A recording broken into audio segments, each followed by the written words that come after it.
Booze. So I'm drinking stock cold brew espresso blend with International Delight, vanilla sweet cream cold with vanilla sweet cream. It's good. It's delicious. Vanilla sweet cream.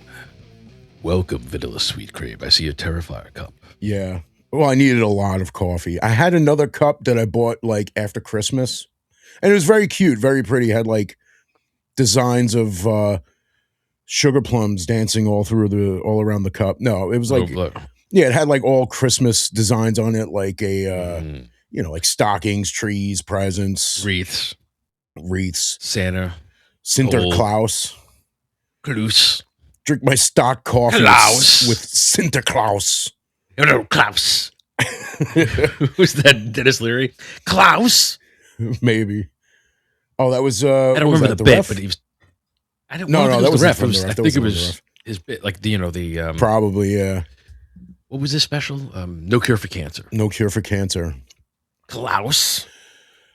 Yeah, I remember when that came out, man. I listened to that album a lot. So do I, like man. From beginning to end, the whole stand-up thing, everything is horrible. Yeah.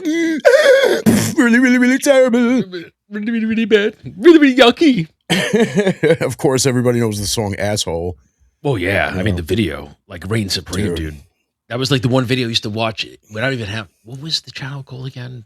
The Jukebox Network, I think. Yeah, it was Jukebox, and they just shortened it to the box. Yeah. It's like, we just understand the box. Yeah. It's like, what kind of box is Snatch.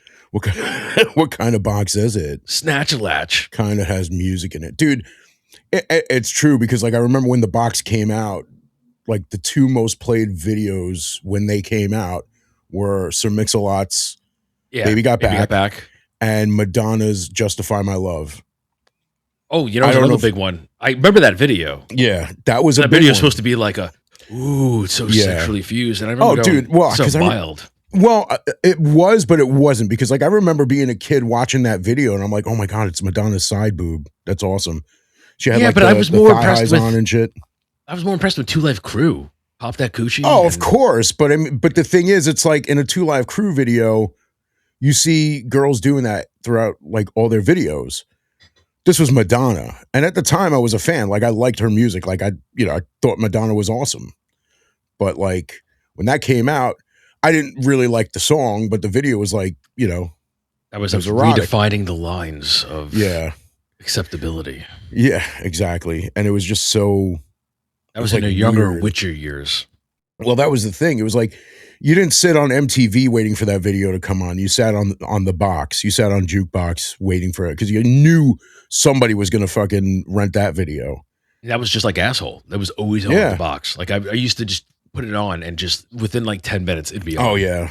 Yeah. And I would just laugh. You know what I'm going to do? I'm going to get myself a 1967 Cadillac Eldorado convertible, hot pink with whale skin hubcap and an all leather cow interior, big brown baby sea lions for headlights. Yeah! And I'm going to drive around that baby at 115 miles per hour, get 1 mile per gallon, suck it down quarter-pounder cheeseburgers from McDonald's in the old-fashioned non-biodegradable styrofoam containers. And when I'm done sucking down those greaseball burgers, I'm going to wipe my mouth with the American flag, and I'm going to toss those styrofoam containers right off the side, and there ain't a goddamn thing anybody could do about it. You know why? Because we got the bombs. That's why. 2 words: nuclear fucking weapons, okay? Russia, Germany, Romania, they can have all the democracy they want. They can have a big democracy cakewalk right through the middle of Tiananmen Square, and it won't make a lick of difference, because we got the bombs. Okay? John Wayne's not dead. He's frozen. As soon as we find a cure for cancer, we're going to throw out the Duke. He's going to be pretty pissed off. You know why? Well, have you ever taken a cold shower? Multiply that by 15 million times. That's how pissed off the Duke's going to be. I'm going to get the Duke, John Cassavetes, Lee Marvin, sandpacket pan, case of whiskey, drive down to Texas. Hey. You really are an asshole. Oh, why don't you just shut up and sing the song, pal? I'm an asshole.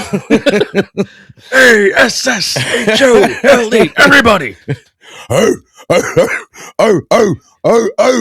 Ooh.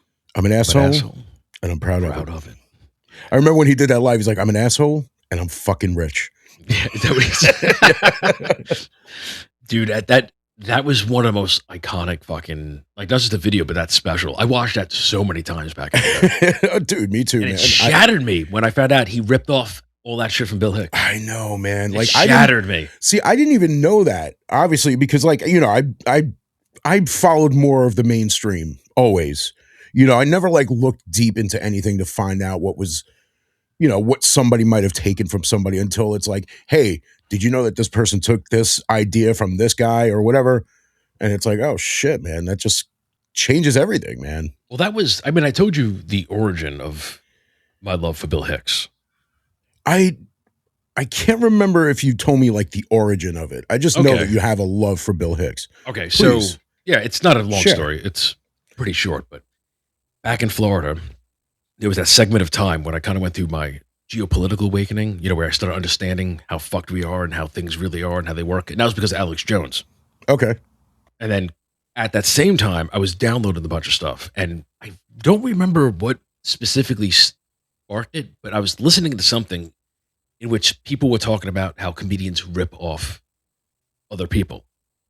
So they were rattling off a bunch of, you know, like Dane Cook ripping off this person, so on and so forth. And then they mentioned Bill Hicks. And I had no idea who Bill Hicks was not aware of him.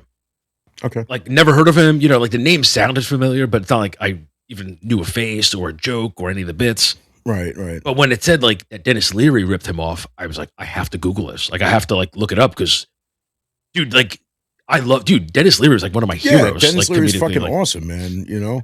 And I was like, he ripped off, he's one of those, you know, and so I looked into it. And then that's when I looked up Bill Hicks, watched a couple specials. And the moment I watched the first video of him, I was like, this is immediately my favorite comedian. and it sucks, of course, because naturally he's already dead at this point. So it's like my favorite comedian now is fucking dead. But the moment I heard him start ranting like me, because he was like me, he was ranting me. Yeah. And I was, ever since then, I've just been a fan. But when you watch it and you watch him and everything, you start going, oh my God. Like, yeah, you see the he similarities. Literally ripped off. Yeah. And one of the funniest quotes from back in the day was, there's a time with Bill Hicks because he was a chain smoker.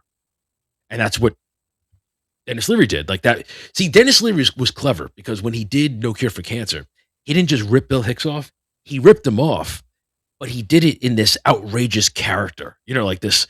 Yeah. You know, because he played like a character. He was like this extreme, over the top, bombastic, you know, and he's like, oh, no, I'm never going to stop. I love to smoke. I love to smoke. I love to smoke. And so you remember that. So he smoked 7,000 packs a day. And I'm never going to stop. What are the rules now? You can only smoke under the curtains or under the, what is it? Under the covers with the lights out. Yeah. You know, they say that the reason people smoke is because they weren't breastfed. Man, if I could buy myself a pack of tits, I would never leave the house. Still funny shit, though. You know what I mean? It's still funny stuff. I can't hate on it. It's just, it disappoints me that to know that as I love Dennis Leary so much and to know that he just ripped off a lot of people. So it sucks because it's a shitty, it's really scummy. You know, and I get that. But being that Dennis Leary, you know, basically ripped off like Bill Hicks. Now, what he ripped off was basically the act, correct? Like the chain smoker. Yeah. But it's not like, but he didn't actually like steal any of his jokes. And I'm not condoning doing anything like that. I'm just asking it because like I never really watched anything by Bill Hicks. I've only not that I haven't watched anything, but I've mostly seen clips, videos of little pieces of his shows, never actually sat down and watched a full stand-up of Bill Hicks. Because I'm still fairly new to, I was still fairly new to him too. Because like I saw one of those pictures on Facebook. At this point, it had to be like maybe 10 years ago. Right. Where it's like, if you could bring back one comedian, who would it be? And I'm looking at this one guy, kind of looked like a guy that I worked with. I was like, dude, this guy looks like you. He's like, do you know who that is? And he's like, it looks like Bill Hicks. And I'm like, who's that? He's like, he's a comedian, obviously. I mean, and I think in the picture, he actually had a cigarette in his mouth, but no idea who he was. And I never like actually looked him up. But the thing is, finding out that Dennis Leary stole that character basically from somebody else. He stole the character and he didn't really steal. He didn't Carlos Mencia, Bill Hicks. Right. Like he didn't actually steal. Like he didn't still steal jokes, but he stole premises. You know, like he stole like the basis of certain jokes and his whole persona. He just amped it up. Like he made a caricature of it, you know, like that kind of thing. And, right. And listen, I still love it. Like it just disappoints me to know that like it is. That he didn't come up with that on his own. He poached. He was like, oh, I like that. I'm going to take this. I'm going to make it smoke, and I'm going to do that. And but he's still a funny motherfucker, man. I can't hate on him. But I mean, like, do you look at that as? See, I guess it wouldn't be the same thing for music because it's an individual. You know what I mean? It's one individual taking something from another individual where, like, you know, you got a band comes out, sounds just like another band. Like, would you apply that same disappointment? Basically, like if you heard a band, you're like, yo, this band's great. Then you find out that there was a band that came out with like 2 or 3 albums, like maybe 3 or 4 years prior to that Oh, band, and you realize that yeah. Oh yeah, completely. So, but that's the thing though. It's like you can still love that other band though. Like the band that like basically stole the sound, no? I can. Just like I still love Dennis Leary. Okay. I don't hate Dennis Leary. It just pissed me off. Because especially going back, and watching Bill Hicks and learning of him, like listening to the specials, because that's all I downloaded all his shit back then and just listened to it. And, okay. At the time it was, like memorized in my head, but like it was, he hit me like, cause like when I got into him, I was like, oh my God, this is like my comedian, like the shit he ranted about and the way he ranted. And he was he was like a comedian's comedian. Like he was one of those ones, his style and his like persona was just him. He was one of those, like a lot of comedians, and this is a lot of comedians I don't like. They pander to the audience, right? Especially like this day and age, right? Yeah. Especially with this lack of what we call them comedians loosely. The crowd workers. The whole crowd working thing. It's one of those things that you and I, like that. About. Oh, look, I'm going to make fun of you, but I'm also going to kiss your ass because this is my shit. Because I don't have, write my bits. So it's like, hey, shut up, bitch. But I would say that to that guy. It's like, yeah, exactly. Yeah. So when you go back then, he was one of those comedians, man. He's one of those ones like where he'll be arguing with the audience and not doing like crowd work necessarily, but like somebody would say something and he'll be yelling at them and just doing a fucking bit that's not necessarily bombing, but it's just going over everybody's head. Right. And like comedians will be in the back laughing their fucking ass off. You know what I mean? Like dying. And just also dying at the fact that he just did not give a fuck. Like he was going to go up there and just say what he felt. And it was fucking brilliant. And if he had to rip through people, he would just fucking rip right through them. And but once again, I don't want to make it seem like he was that argumentative, or that pugnacious. Like he just wanted, like he just got up there and he was like me, like he would just rant about his ires of life, Well, because dude, that was a different time also. We always talk about different times, like as far as comedy, movies, music, all that stuff, certain jokes that you could have gotten away with at a certain point in time. But back in that time, the difference between then and now was the only interaction that you would have with anybody in the crowd wasn't to do crowd work. It's if somebody couldn't keep their fucking mouth shut. An actual heckler. Exactly. Like somebody a genuine heckler, not a heckler. Somebody couldn't keep their fucking mouth shut, said some stupid shit, and the fucking comedian just tears them apart. Right. You don't get that anymore. I mean, like because you don't get the same kind of tearing apart that you did back then. Because back then it was genuine tearing somebody's fucking ass open. Some drunk, something. Because now everything's for clout. So everything's done. Everything's gimmicky. It's all contrived. And I feel like there are way too many stand-up comedians who Troy Bond rest on the crowd work. And the blonde boy now, fucking whatever his name is, Matt Rife. Oh, is that what it is? Yeah, Matt Rife, the dude who recently, who got the MK Ultra blonde hair now. Yeah, that dude. I think he was recently on Kill Tony, also, right? He was on a couple of times and sucked every time. He's just not funny. I don't think he's not funny either, like, dude. He's not funny. I'm not a fan. Like I tried watching some of his stuff, and it really is just crowd work for horny moms, like horny because he's older a face. Women.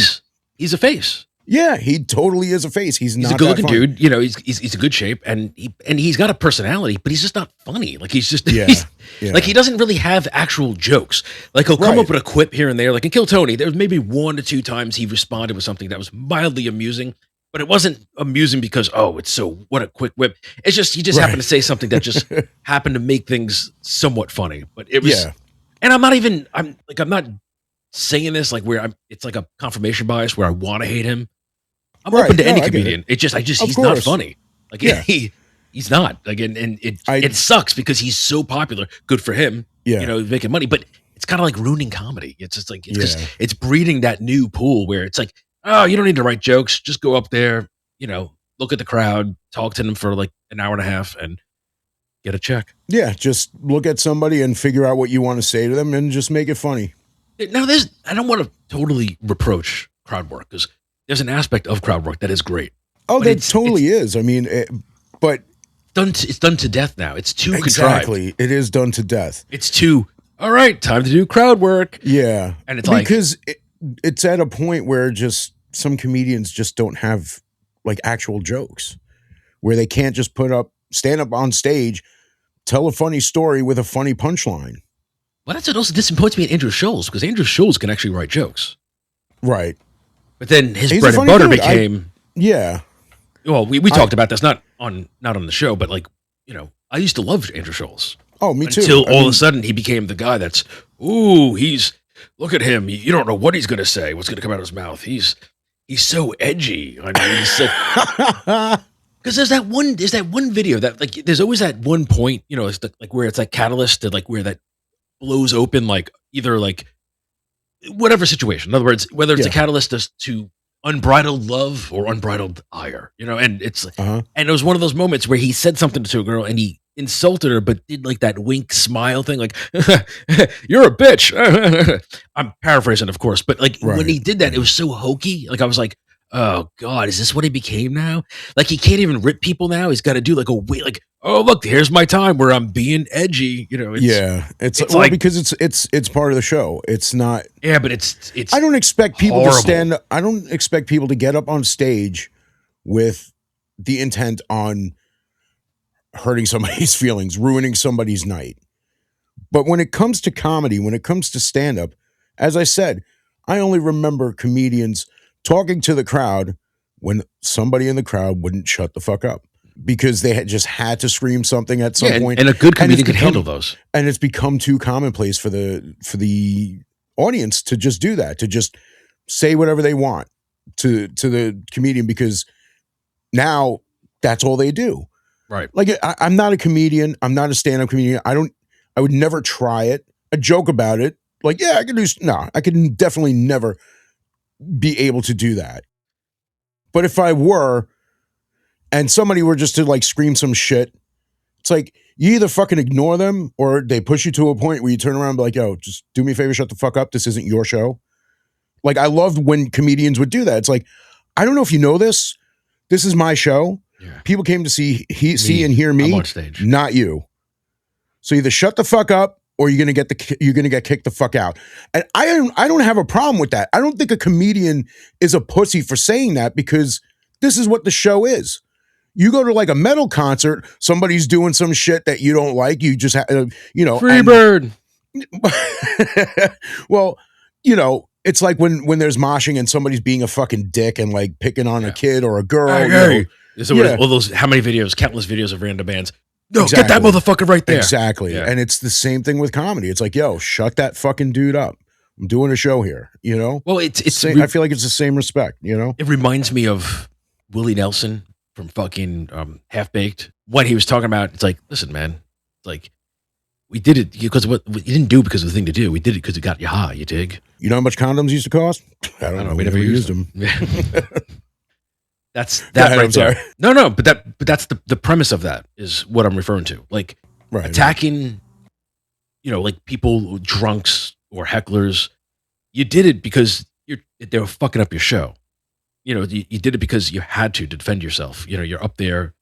Now it's the thing to do because it's the thing to do. Yeah. Because now it's not funny anymore because it's too much the thing to do. Right. It's because too contrived. Because comedians feed into it now. Yeah. It's like now the audience doesn't know their place during a show. Or they're too officious. That's the problem. Now it's like they think their place is the stage as well. Right. So there's that sense of self-entitlement. It's that whole, this motherfucker. I'm a comedian too. This motherfucker thought he was the main character. Yeah. Main character syndrome. Exactly. Which is a product of the last 2000, like what, 2010s on? Uh-huh. It's just ridiculous. Syndrome. And I love comedy. You and I both love comedy. I've been to some good stand-up shows. Dude, I saw Paul Mooney live. Front row. You know what I mean? I know comedy, bro. I saw Paul Mooney. Dude, the guy was staring me down the whole show.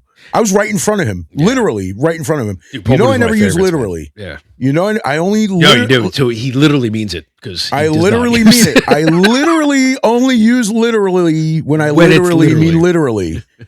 So literally right in front of him, and while he's telling his jokes, like I'm sitting there laughing because you know the kind of jokes Paul Mooney tells, and you got this. All right, I always say I'm Italian, I'm not white, but Paul Mooney sees this big fat white dude right in front of him dying laughing. He's looking at me laughing along. And at the end of the show, he was selling DVDs and merchandise, autographing some shit, you know. And it was so funny because like I'm standing there with my buddy who was, you know, he was buying a DVD and I think he autographed it too. And he's like, "Thank you, man." And he looks at me and he just gives me this look. He's like, gives me a fist bump, you know. So, and dude, just the way he started the show, white people and dogs. Yeah. And he goes into this whole thing about how like white people, like if they're driving, he's like, a white person could drive over a little kid and not give a shit and just keep driving. They drive over a dog. Oh my God, you know. Yeah. And I think one of the best jokes, James Brown, God bless James Brown. Gotta love James Brown. Looked like an old black Chinese lady when he died. Dude, his delivery was so fucking good. He's so funny because he's so calm and he's so like phlegmatic, but then he'll have those moments where he'll get like dude, like animated. He's so like it was so legendary. Like just seeing him up there because you wait, sitting coming home, sitting on his seat with the bucket of ice and champagne, refilling his cup, and he's like, what do you say? He's like, I don't like that other one. Who's that horse face? Who's that horse face motherfucker? And someone's like, Paris Hilton's like, no, she's all right. I like her. With Renee Zellweger or something like that.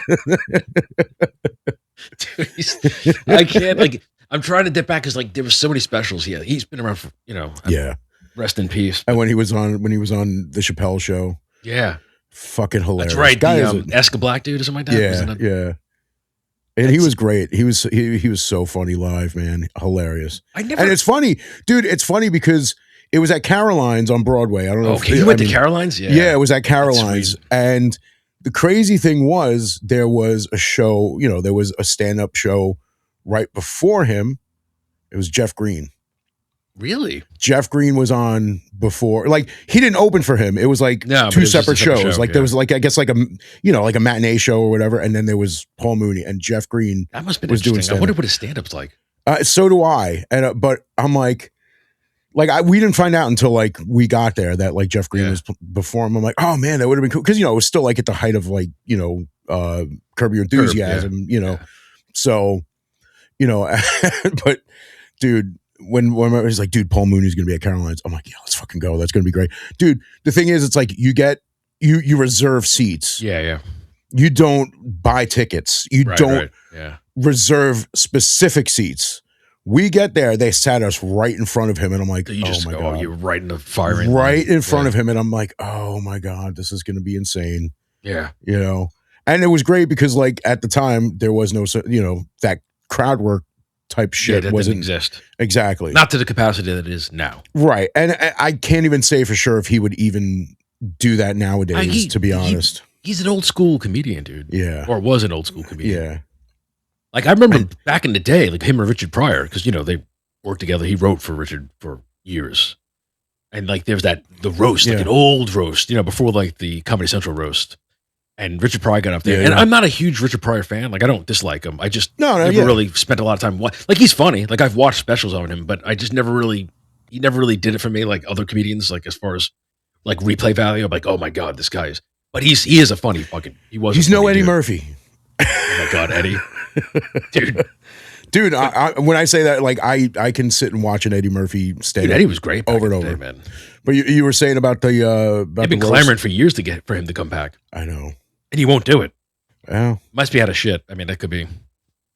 Because, dude, he hit so hard in the 80s. I think he might be that mental thing. It was like, I know I'm still funny, but I don't want to, like, if I go out there and it kind of tanks, you know, it's like, I don't want to sully, like, what I left. That's just my own postulation. I have the thing is, I don't think he would tank.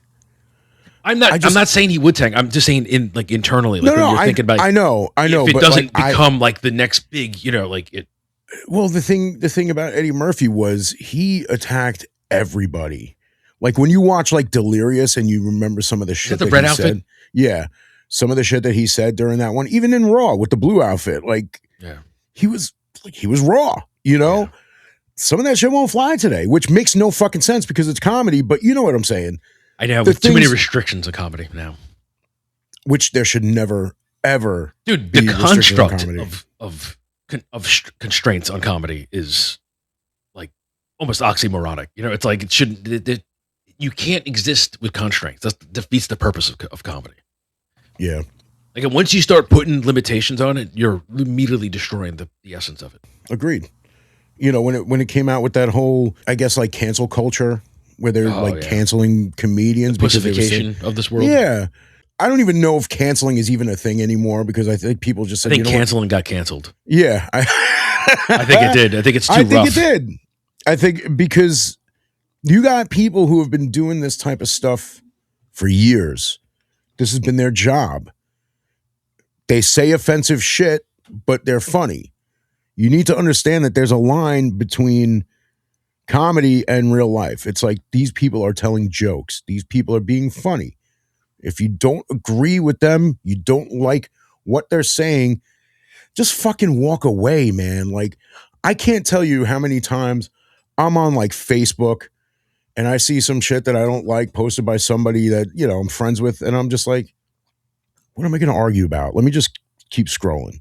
But of course, if I post something they don't like, they got to stop. They got to stop everything they're fucking doing. It's like, I need to let this guy know what I'm thinking. It's like, you have they're not going to know that you just scroll past their fucking shit because you don't type it. Hey, I'm just scrolling past. I'm not going to comment on this. Yeah. Well, it's that self-imposed self-importance. Everyone's a fucking hall monitor. You know what I mean? Yeah. Like everyone has a sash on and they have that stupid fucking whistle and they have to fucking police everyone because it's easy to do it as an armchair. Like you type it. You can't say that. That's not nice. Right. It's like, then get off of Facebook. It's like, yeah, fuck yourself. Well, but that, like I said, I can just keep scrolling. It's like I can see too, something, but people can't. It's not good enough. It's not in their nature. It's not in their nature. It's like, oh no. Oh, I can't ignore what I don't like. I have to, because you can't even post a song from a band that you like.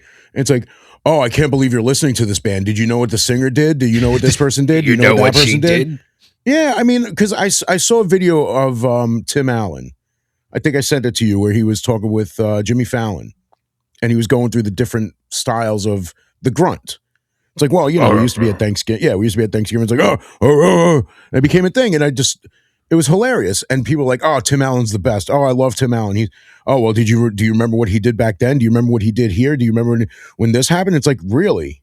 People want to talk about like Tim Allen's history. People want to bring that up when you bring up anything positive about Tim Allen. You bring up something positive about Mel Gibson, like, oh, he's a great actor. He's a great director. Then it's the phone call. And then it's like, oh, how could you say that? It's this, that. It's like, okay, so Mel Gibson did this and we're not supposed to like him. And I get it. Tim Allen did this years ago and we're not supposed to like him. Okay. Jamie Lee Curtis had a picture of a naked kid in a basin, contorted in like a basin full of water on her wall. And people fucking let it go because she won an Oscar 2 weeks later. Right. But she also plays on that side of the field. So of course, yes, of course. But that's the point that you get immunity, though. Yeah, that's the point that I'm making. Because they're on that side, and the people who don't like Tim Allen, don't like Mel Gibson, don't like anybody who has like any kind of conservative or Christian belief, they're evil. Right. And they must be stopped. You put a fucking naked kid on your wall, everybody sees it on Twitter, Instagram, and Facebook. You remove it. It's like you even mention it. Like, I remember like a week or two later, like there was a blew post me away with that though. A week or two later, like I posted, like there was a post of Jamie Lee Curtis. I'm like, wait, did everybody forget? Like oh, you're still on that? Like someone responded, oh, you're still on that? I'm like, this happened like 2-3 weeks ago. Dude, it Yeah, but wasn't no even one cares. it wasn't even an aspect of forgetting. It was a complete omission. It was an omission. No, but people remembered. It's It like, was no, we like don't. they we did don't not talk about acknowledge that anymore. at all. I'm like, I felt like fucking what was Dib in Vader Zim when Vader Zim comes into classroom for the first time Yeah. and he could tell he's I an never alien. watched that show. So Oh. He walks in and it's the cartoon, so it's wacky. It's just that right. over the top antics. So like you have the one conspiracy kid, Dib, and he's sitting in class in the first episode, and Zim walks in, trying to pretend to be a human, and like Dib's looking at him like, and he's pointing at him. He's like, alien! Yeah. And like, of course, the entire classroom is like, what are you talking about? Like that kind of thing. And like, Right. they initially think that Dib's crazy. Yeah. But it's like that, Well- like, do you not see? Like, you know what I mean? Like, there's a Dude, child, like that picture, Yeah. Like, Dude, oh, when that's she- not normal art, okay? Dude, Nobody, when she first posted those pictures, I'm looking through the comments. like, that's intentional. Like, Oh, your dining room looks gorgeous. Oh, your living room looks yeah. beautiful. What Oh, about I love that those. I love those chairs. And it took me like maybe 10 comments before someone was like, does nobody see that naked kid contorted on the picture on her wall? Oh, that's such a beautiful table. Oh, I love the carpeting. Oh, I love it. Naked kid, nobody. Hello, dude, and I'm reminds just me like, of, yo, people fucking- don't see it. People do not. They see it, dude. It's like that dog, that meme with the dog in the burning house. Yeah, this I'm is all fine. right. I'm This fine. is fine. That's exactly what it is. Dude, Morats. I've been watching Morats. Do you remember when they go to the triple nipple? Yeah. The fortune teller? Yes. like- Oh, I know. I didn't Well, it's notice. really the third nipple. Oh, what are you talking about? It's clear as day. Just when Jeremy London's like, "Oh, you have a third nipple? What are you talking about?" Just the way that's what it's like. It's like there's a third nipple on the wall, and nobody's like, "Oh, look Right. at the core." That's like, Yeah. you got to be fucking kidding me. That Like, was this is so why they're so wild. brazen, because they know how fucking dumb everyone is. Yeah. Either dumb or acquiescent. Like in other Yep. words, they see it, but they're gonna ignore it because it's gonna create a controversy for their people. Yeah. Well, these are the people you could tell the sky is green and they'll believe it. Like, Yeah, no, it's dude. blue. No, I just remember no. those comments, like they're looking at the whole place. I'm like, fuck the place. What's on the wall? Yeah. Like, That was. why that was is the wild nobody thing. like that? That should have been the first thing. Like that, this picture should have been taken down, and not by us, by her. She should have been like, "Oh shit, what did I just do?" Instead, That's they exactly what she did. literally though. gargled her balls for like fucking a week. Right. It was, but it was up for longer than it should have been.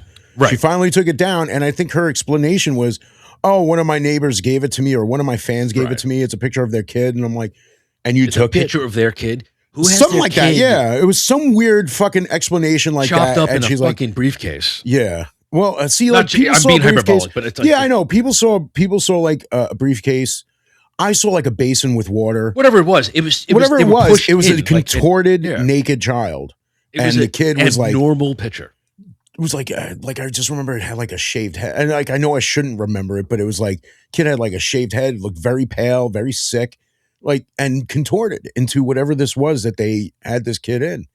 It's like Dude, just to the add to way that, way people's eyes were completely closed to that really Yeah. opens your eyes to how easily people are fooled into believing It's something shocking. really isn't there. dude, because that kid, what I remember myself is very pallid, cadaverous, gaunt, and just stuffed in what looked like an open suitcase. And Right, whatever it is, yeah. a container. It's Exactly. It's something that a kid should not be in. and that's a picture. Dude, why would anybody want that on their fucking wall? That's Right. It's just the absurdity of the notion. I know art is subjective, but there's a certain threshold that just becomes unpalatable where you're like, what the fuck is that?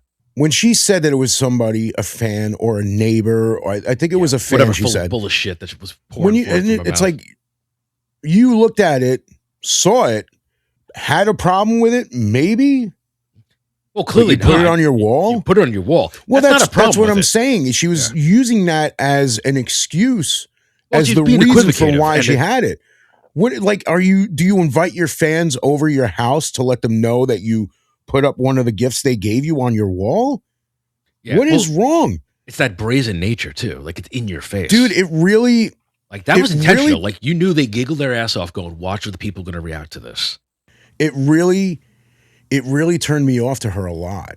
Oh, And I mean, many like, other things. I mean, as an actress, because the Halloween movies, I love Halloween. as more specifically John Carpenter flicks, because she was, she was in the Fox, she was in, the Halloween movies, and even like A Fish Called Wanda, True Lies, all those movies, like they're all great. Good. They're all great movies. But when I saw that, I'm like, oh my God, it totally changed opinion on her. It really does. It really did. Because you look at her too, and you look at her now, and I don't know if maybe it's just me reading this a little deeper than it should be, but you could tell, like, I don't know, like, you watch like little segments that you see of her now. She's like trying to be overtly sexy now and stuff, and seductive, and I'm like, what? Yeah, put your tits back. Like, I don't want to see your fucking tits. like, what do you like? Well, and it's not even like to her. It's just I'm just so like, what you think we're gonna forget the child on your wall? Jamie? Yeah, they do think that, because like, people didn't even see it. Oh, it's like, people didn't even see it when it was right there on the fucking internet. Oh, that's a beautiful wall. Oh, no. I agree. I like those chairs. Those chairs are great. Hey, I tried to emulate as much as I could the kitchen that we had in this movie. Blah, blah. Oh, my God, those chairs are beautiful. Oh, that's a beautiful table. Oh, I love the decor. Oh, excuse me, do you see the naked kid on the wall? Oh, that carpet is such a great color. There's a naked kid on the wall. What kind of chairs are those? Where did you get them? Did you get them at Wayfair? Did you get them here? Are they antique? Are they child from Wayfair? Probably shipped from Wayfair in a fucking $17,000. What a steal! Bucket full of fucking water. Well, I wasn't even disputing that, but my point was it's in reference to people that are already awake, and it's like, put your tits away. Like, I don't know what you're trying to look. Fucking like, dude, I remember she did some picture. You gonna have an OnlyFans like, too, Jamie? It's like, look, and of course people are like, oh, she still looks stunning. Come on, dude, I loved Jamie Lee Curtis, because I loved all the Halloween movies for the most part. I was happy when Halloween 2018 was coming out and she was still going to be in it. Again, True Lies, Fish Called Wanda. Never even seen that one. Oh, that one was funny. That one's funny. John Cleese is in that. I love John Cleese, man. Yeah, exactly. I know the movie, of course. I just never Kevin Kline. Yeah. Great actor, dude. Yeah, seeing that just really turned me off. And the fact that people are, when it first happened, just insanely blind to it. And then when I mentioned it like a week or two later, it's like, hey, did anybody forget? Did people forget? Oh, we don't talk about that. Really? Why? Dude, get over it. Get over it. Okay, so if I'm going to get over this, are you going to get over, whatever it was that Tim Allen did that pissed you off? You're going to get over whatever Mel Gibson did that pissed you off even longer ago? It's like 2 weeks after that happened, she won a fucking Oscar. Dude, it's Will like, Smith, remember he smacked fucking Chris Rock? And then it took him longer to come back from that.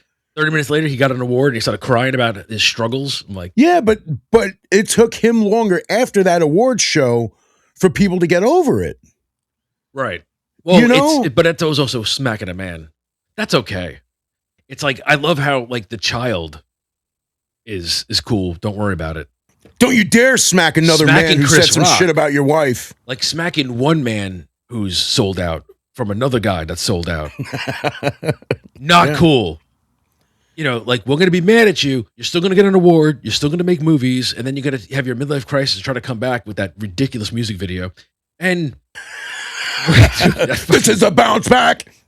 Oh, not even that one. I wasn't even, oh my God. Oh, I like girls. I like pretty girls. This is the bounce back. Yeah. That, dude, that was the cringiest thing I've seen in like a decade.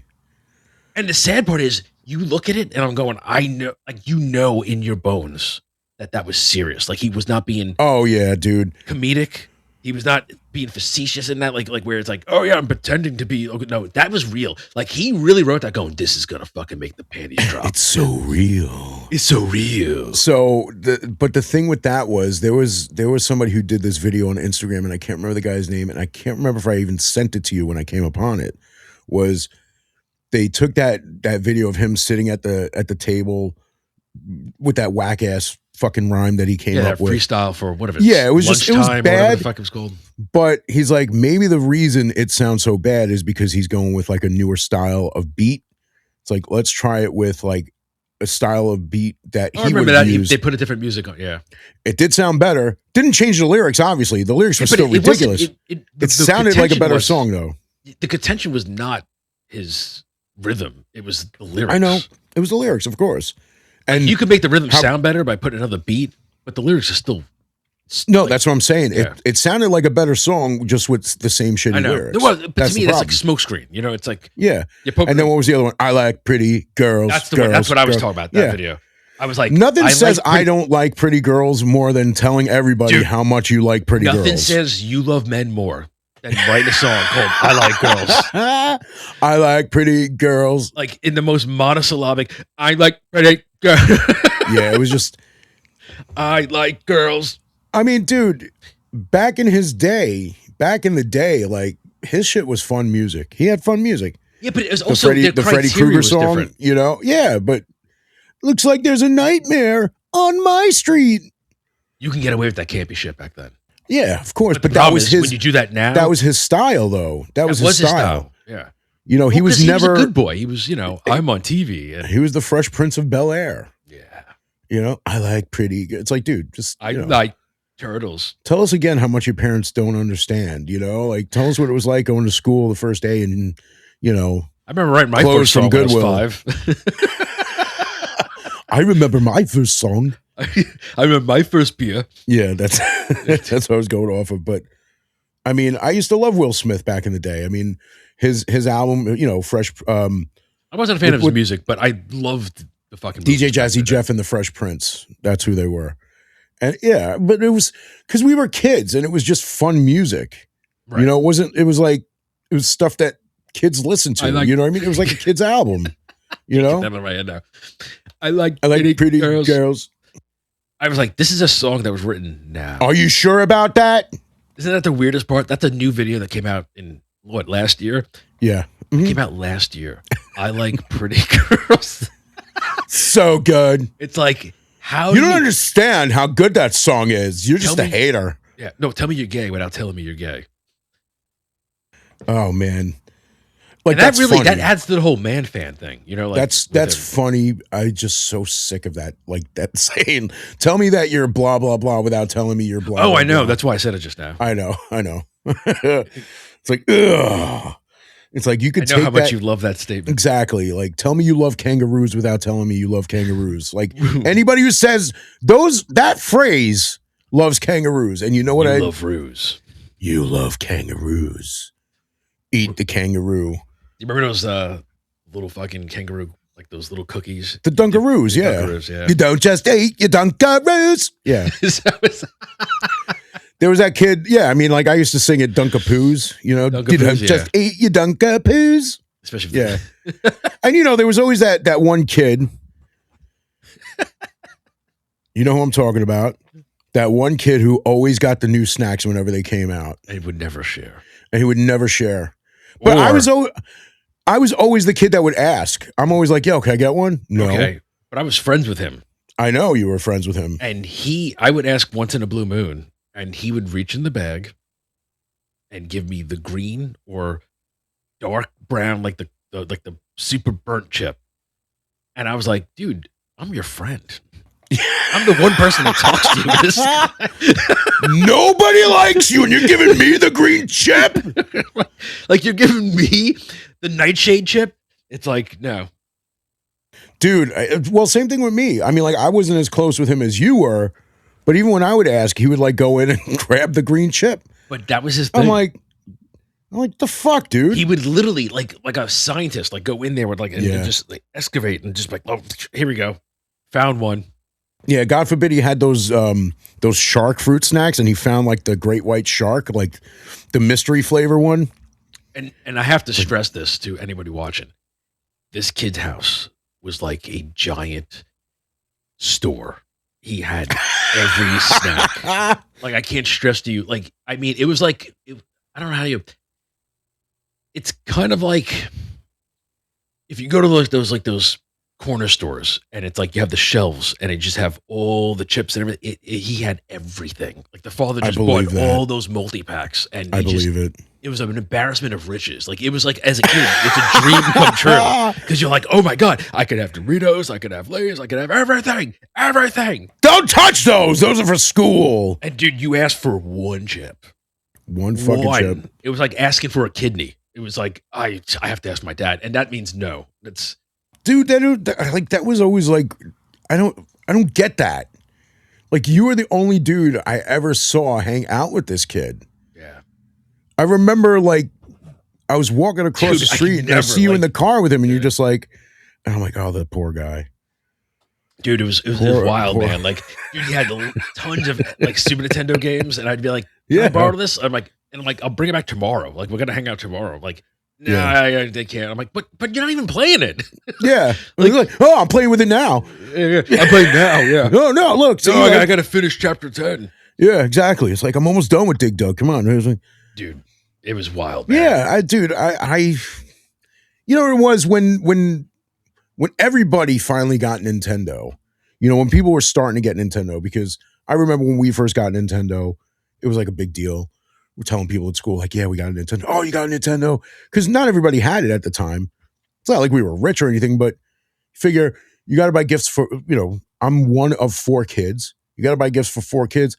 Might as well get one system for everybody. Even though only 2 people could play at a time for most games. But you know, it's like, oh yeah, we got a Nintendo. Oh, that's awesome. Like, you know, and then when your friends started getting Nintendo, it's like, yeah, we don't really have any games. Can we borrow? Yeah, no problem. Just have It's the like, system. okay. It's like, yeah, let me, you know, but of course, you know, when you're that young, it's like, yeah, I got to ask my mom first. And, you know, mom would be like, yeah, fine. It's like, yeah, he's going to lend me one of his games, or, you know, when he starts getting games, he'll start lending me games, you know. And it was like, that's how you did it. Even people I wasn't even like really friends with. Like, hey, can I try that game? Yeah, sure, no problem. Can I try that game? Yeah. Because it was Nintendo, man. Yeah. And your best friend couldn't even give you the opportunity to borrow a game and a clean chip. Dude, I can't stress. No, because I don't think you ever went over his house. Like, no, dude, I was never that close with him, man. He and I had a weird relationship. yeah. Because like we would be cool one day, and then he would say some stupid shit, and I would have to say Like that some bipolar shit, like like real shit to him, and it's like we wouldn't talk. Because like I remember he made, you know, like I said, I was always fat. He made a fat joke, looked at him, and I smacked him on the back of the head. Teacher comes over. Did you just smack him on the back of the head? Yes. All right. Well, why would you do that? Well, he just said so. Well, you know what? I don't think he's going to say anything bad to you if you're sitting over there by yourself. All right, bitch. I'm going. Yeah. Gotta love that. So I'll probably find good cleaner. refereeing I'll right probably there. find cleaner chips under that table. Ew. Ew. Dude. Dude, over his house though, it was like it's like being in a giant vending machine. Like he just had everything. Dude, that's just how I pictured it though.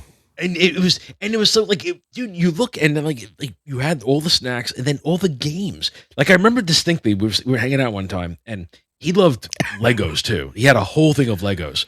And I'm not surprised. I like Legos, but yeah. But he looks like a fucking Lego. He does, but he had a table, like the fucking, you know, like the giant table where it's like the whole world on top and he like everything's set up. No, And I'm you not a couldn't touch fucking it. nerd. Couldn't touch it. Like No idea. Not a nerd. Never You know heard what of I'm it. talking about. Now come over and let's play some tactical board Yeah, games. some Dragon Dice. Yeah. It's like 8 hours of I'm not Dragon kidding. I don't Dice. have any friends, and I got a shit ton of board games. Who wants to play? I got Zombicide White Death. If you're interested, That's true. I do It's true, really have kid. that. That's but dude, he had like so many games, and I remember he had Star Wars at the time, and it looked like a really fun game. And I just remember, dude, can I just borrow this tonight? I just want to play a little bit of it. And he was like, I gotta ask my dad. And as soon as he said that, you know, they would never come like that would never come back as a yes. You know what I mean? Like never. See, all right, I'll be honest with you. When it came to like video games, I understand asking your mom or asking your dad because that's something at that time they paid for. Yeah, So but if he wouldn't ask. It just meant no. oh yeah, I believe that. Like there was no I actual totally believe asking that. of the father. It was just it just Yeah. meant I'd have to ask him, which he probably would, but he's not going to because he just is automatically going to say no. Right. It's like you're not taking my stuff home with you tonight. Yeah, dude. You I'm know? like, I'll be back. I just want to play. You have all these. Look, you have like 30 games here. Like, I don't know. I mean, like I said, with that dude, I wasn't that close with him. yeah, We were off and on. yeah. You know, it's like we would argue one day about some dumb shit. He just always seemed like a crybaby to me. He you know, but he was moody. Like he went through swings of emotion. It was very. I know, and dude, like I mean, listen, I know that like not everything was like perfect at home for him, but like I don't think he was even aware of that. I think it was just like, yo, this is mine. You can't have it. Oh, he was like what I refer to these type of characters as Melvin Mines. That's mine. Like that's So, like right. don't touch that. That's mine. Like I get it when it's like your friend and they don't want to lend you something. It's like, dude, what the fuck? I'm your best friend. I'm your only friend. Yeah. But when there were like people who were like I didn't like asking shit from me. Like I remember we had to bring in like a newspaper to like cut something out for, and like one dude that like always fucked with me was like, hey, do you think I could get something from your newspaper? I'm like, no. Yeah. Dude, why not? Now you want something from my newspaper? It's my newspaper. Yo, why are you being selfish? Selfish. You're a fucking dick. I didn't say that because, he was one of the cool kids and, they'd probably all kick my ass. But I was like, no. It's like, why you got to be selfish? It's like, selfish. I'm like, my mother bought me a newspaper because I asked her to buy me a newspaper.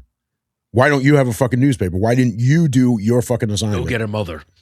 Now go home and get your fucking ass beat because you didn't do your homework. A little trauma dump. Oh, dude, you know what it was like for me fucking back then, man. Like, I didn't have many friends. Wild, man. Yeah, I mean, there were times where like I was cool with people, and then like somebody would say something that I did, and it didn't really fucking happen. Didn't happen, and then fucking everybody was just like, "Let's get him!" Trauma dump central. It didn't just fucking happen, dude. That's why I changed my name. No, yeah, I changed my mind. I changed my mind. Like there you go. That was pretty good. That felt like it didn't feel right. Maybe that's I'm like, wait, that wasn't good. And you're like, oh, that's good. I'm like, oh, good. It's good. It's good. Yeah, I mean, I tried to times, dude. Yeah, it was because like I remember when we were graduating, junior high and shit. And they were doing that whole like yearbook where they were doing the whole thing, yeah, equating people to a job, what they're gonna have, what they're gonna be when they get older, like future, like yeah. So they were gonna do one where they equate a person with an animal. I got wind that they were gonna put me in as an elephant. Oh, not a kangaroo. No, not a kangaroo, an elephant. So I got upset about that. I was like, oh my God, like that's embarrassing. It's like I might not be this fat. I might not be this fat forever. It's like that's not something that I want to remember. Of course, I never forgot. But so I was cool with the guy who was, one of the guys on the yearbook committee. I said, dude, the grandiose term. Yeah, yearbook committee. Right. Like go to that one dude. Exactly. Yeah. Exactly. It's like, thank you for putting together this 10-page picture of book of pictures. Yeah. It's like, hey, we need a picture of you when you were a kid. Let's see if you can guess who this person is. Like everybody looked the fucking same. It was only 10-year difference. You know what I mean? So I'm like, hey, listen, dude, like, somebody told me that you guys are putting me in the yearbook as an elephant. He's like, yeah. I'm like, dude, like, why? Because I'm fat? And he's like, he looks me up and down. He does the whole, well, yeah. I'm like, dude. And I was like, come on, man. I was like, you can't do that, man. That's embarrassing. Like that's, he's like, he just like shrugged his shoulders and kind of walked away. And then like at the end of the class, teacher calls me over. She's like, come here for a minute. I'm like, oh man, what did I do now? She goes, someone told me that you had an issue with something that's going to be put in the yearbook. And I'm thinking to myself, I'm like, oh, all right, I guess it's going to be like one of those talks like, I know it seems upsetting, but it's really just all, whatever. And I'm like, she's fat too, so maybe she understands. I'm like, well, yeah, somebody, and she just cuts me off. She's like, well, if you thought you were going to have a problem with something that's in the yearbook, you should have joined the yearbook committee. And I'm like, wow, I hope you fucking die. That was my thought. I'm like, I can't believe you just fucking said that to me. That is quite a flippant. Like, how do you say that to like a 13-year-old kid, like who already has issues with his fucking weight? And It's you're like, so condescending. It's like, it was, and then they never put that in there.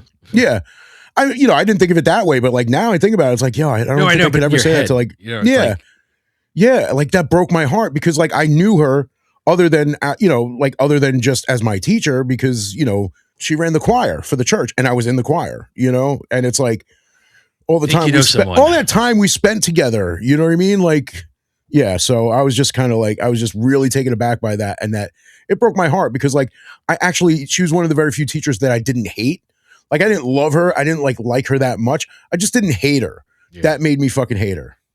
That would make me hate someone too. Like, yeah, because it's like, first of all, I'm like, we're young. It's like, I didn't know I'd have to join a committee just to voice my opinion on something.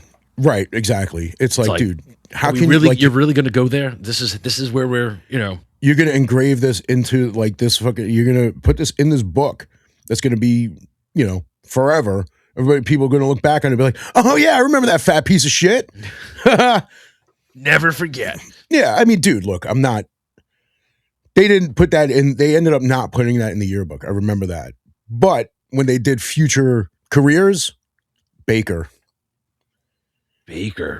Yeah. Like, it'd be funny if it's a bacon elephant. That would be really funny. But the thing, like, I didn't like, that was more, I found that more offensive because it wasn't clever. Yeah. It's like, dude, I eat the food. I don't make the food. Like, what the fuck? Like, come on. Well, there's always that association. It's like, well, surely he's going to be in the kitchen. He's just going to, yeah, it's like, he loves to eat food. He's going to make food. It's like, no, I'm going to pay other motherfuckers to make my food. You fucking bastard. It'd be funny if that was now, they would have put you as a mukbanger. What the fuck is a mukbanger? Mukbang. They're the ones that they eat food. They'll get a grotesque amount of food, like a gratuitous amount, and just I don't do eat that it on camera. Shit though. Oh, you're saying that's what they yeah. Oh, so it's like an influencer term. Sort of. It's more of like a content creator. What's the difference? Well, I mean, a content creator can be non-influential, I guess. Like, right? I don't know. When I hear influencer, I in my eyes, I refer to that as a specific type of content creator. Like where it's like I could be wrong. This is just my interpretation of it. I always refer to them as like the ones that are always doing the ads for things. Right? Yeah, I get that, but I feel like with mukbangers, it's just people that just film themselves doing, gross shit. Gross stuff, or like unimpressive, like just very pedestrian activities, dude, like stupid human tricks. Like there's a lot of people. I show you that one dude. I don't remember his name offhand, but he always goes. He's like really obese, and he just shoves like food. And what does he say? He says a word like something like that, and he just eats. He's like, we're gonna have 50 ramen, and he has like a giant like pig trough, and he just dumps like 50 ramen and just eats that. We're gonna have that for lunch. Build up an appetite, dude. Then, it's like you're just eating yourself to death. Yeah, well, dude, I don't look at it as an influencer. But there have been people who have done that. You remember that like weird, smiley, happy fat guy who would eat like cereals and all that shit? And then I don't think he was a vegan, dude. I don't know if he was a vegan, but I know there was that one famous one. Like he was on YouTube, and he was, and he lost all the weight. No, this guy died. Oh, this guy died because he ate himself to death trying to be a content creator. He's like, hey, I got this box of cereal, and he had to like pour the whole box in, and he was like very happy, like, oh, this is great. Yeah, I think he had like long curly hair, kind of looked like Tiny Tim ate himself twice. Like that, huh? Yeah. So tiptoe through the somebody put out a video of like all these content creators whose content that they created was eating nasty shit or just eating a lot of shit. Mukbangers are and each one that this person went through, and this was like 2 years ago, each one that this person went through, dead. I didn't realize a lot of them. I mean, I'm not surprised by that, but well, I mean, if you think about some of these people that you may have seen on your news feed, like, not news feed, on your feed, for doing stuff like that, The reason you don't see them anymore is because they're fucking dead. Yeah. Fat, overeating, overweight, obese, one massively dude. morbidly obese, dead. There was one dude I used to watch that he didn't do mukbanging per se, but he just ate food. Like he'll eat weird shit, things like that, and he died. And I think I talked about it with you back when it happened. It happened a few years ago, after the pandemic. And I don't remember what his name is at this point, but he was one like he was, you know, kind of fat, had curly hair, and his shtick was he would always have like some kind of VHS tape of an old 80s, 90s movie, and he would like eat the food on top of that. So, eat the food on top, like yeah, like he would have whatever. Like he would like, oh, I got this weird, I don't, whatever. At this point, it's all amalgamated in the back of my brain. So like maybe he'll get like he would do stuff like where he'd get gimmicky shit, you know, because you know like especially with social media, with the genesis of social media, it became all this gimmicky food and it become viral. Like the virality of it would be like everyone would make content like eating it, and like they'll make different colored pickles or like weird whatever. Like take your pick. I mean, it's the varieties are out there. Well, like, dude, I mean, you know my stance on like any kind of weird food. I mean, don't get me wrong. There are certain combinations that I like that might be considered weird, but just some of the shit that these people do just to make a video, just for a video to go viral, and it does. You know, hey, good for you. You know, your fucking disgusting eating habits got you, you know, a fandom. But it just makes me so fucking sick. Dude, and I'm a fat guy. You know, I don't eat fucking perfect meals every day. But I know that there's a line. There's a line for me, at least. Yeah. You know? Well, there should be a line for everyone. That's the problem. Yeah, I mean, because it's like when I'm talking about pizza and I say, you know what I found to be a good pizza combination? Pepperoni and jalapeno peppers. People are like, that's not that weird. I'm like, it's not. Like, it is to me, you know, because it's not something that I would normally do. I was at the pizzeria. They had a pie in the window that had pepperoni and jalapeno. I'm like, you know, that seems like an interesting combination. Seems like it would be good. Tried it. I love it. I think it's great. I love jalapenos on anything. But that's a good, like, it's a good combination. I mean, I know you don't do meat, but have you ever had jalapenos on pizza, like just all jalapenos? Yeah. Fantastic. It's a good. I love peppers, you know, like especially pepperoncini, jalapenos. That's the one that people tell me I should try, is the pepperoncini with pepperoni. And especially for me, because I don't eat meat, so there's no meat toppings that I could use. So to me, it's always mushrooms, jalapenos.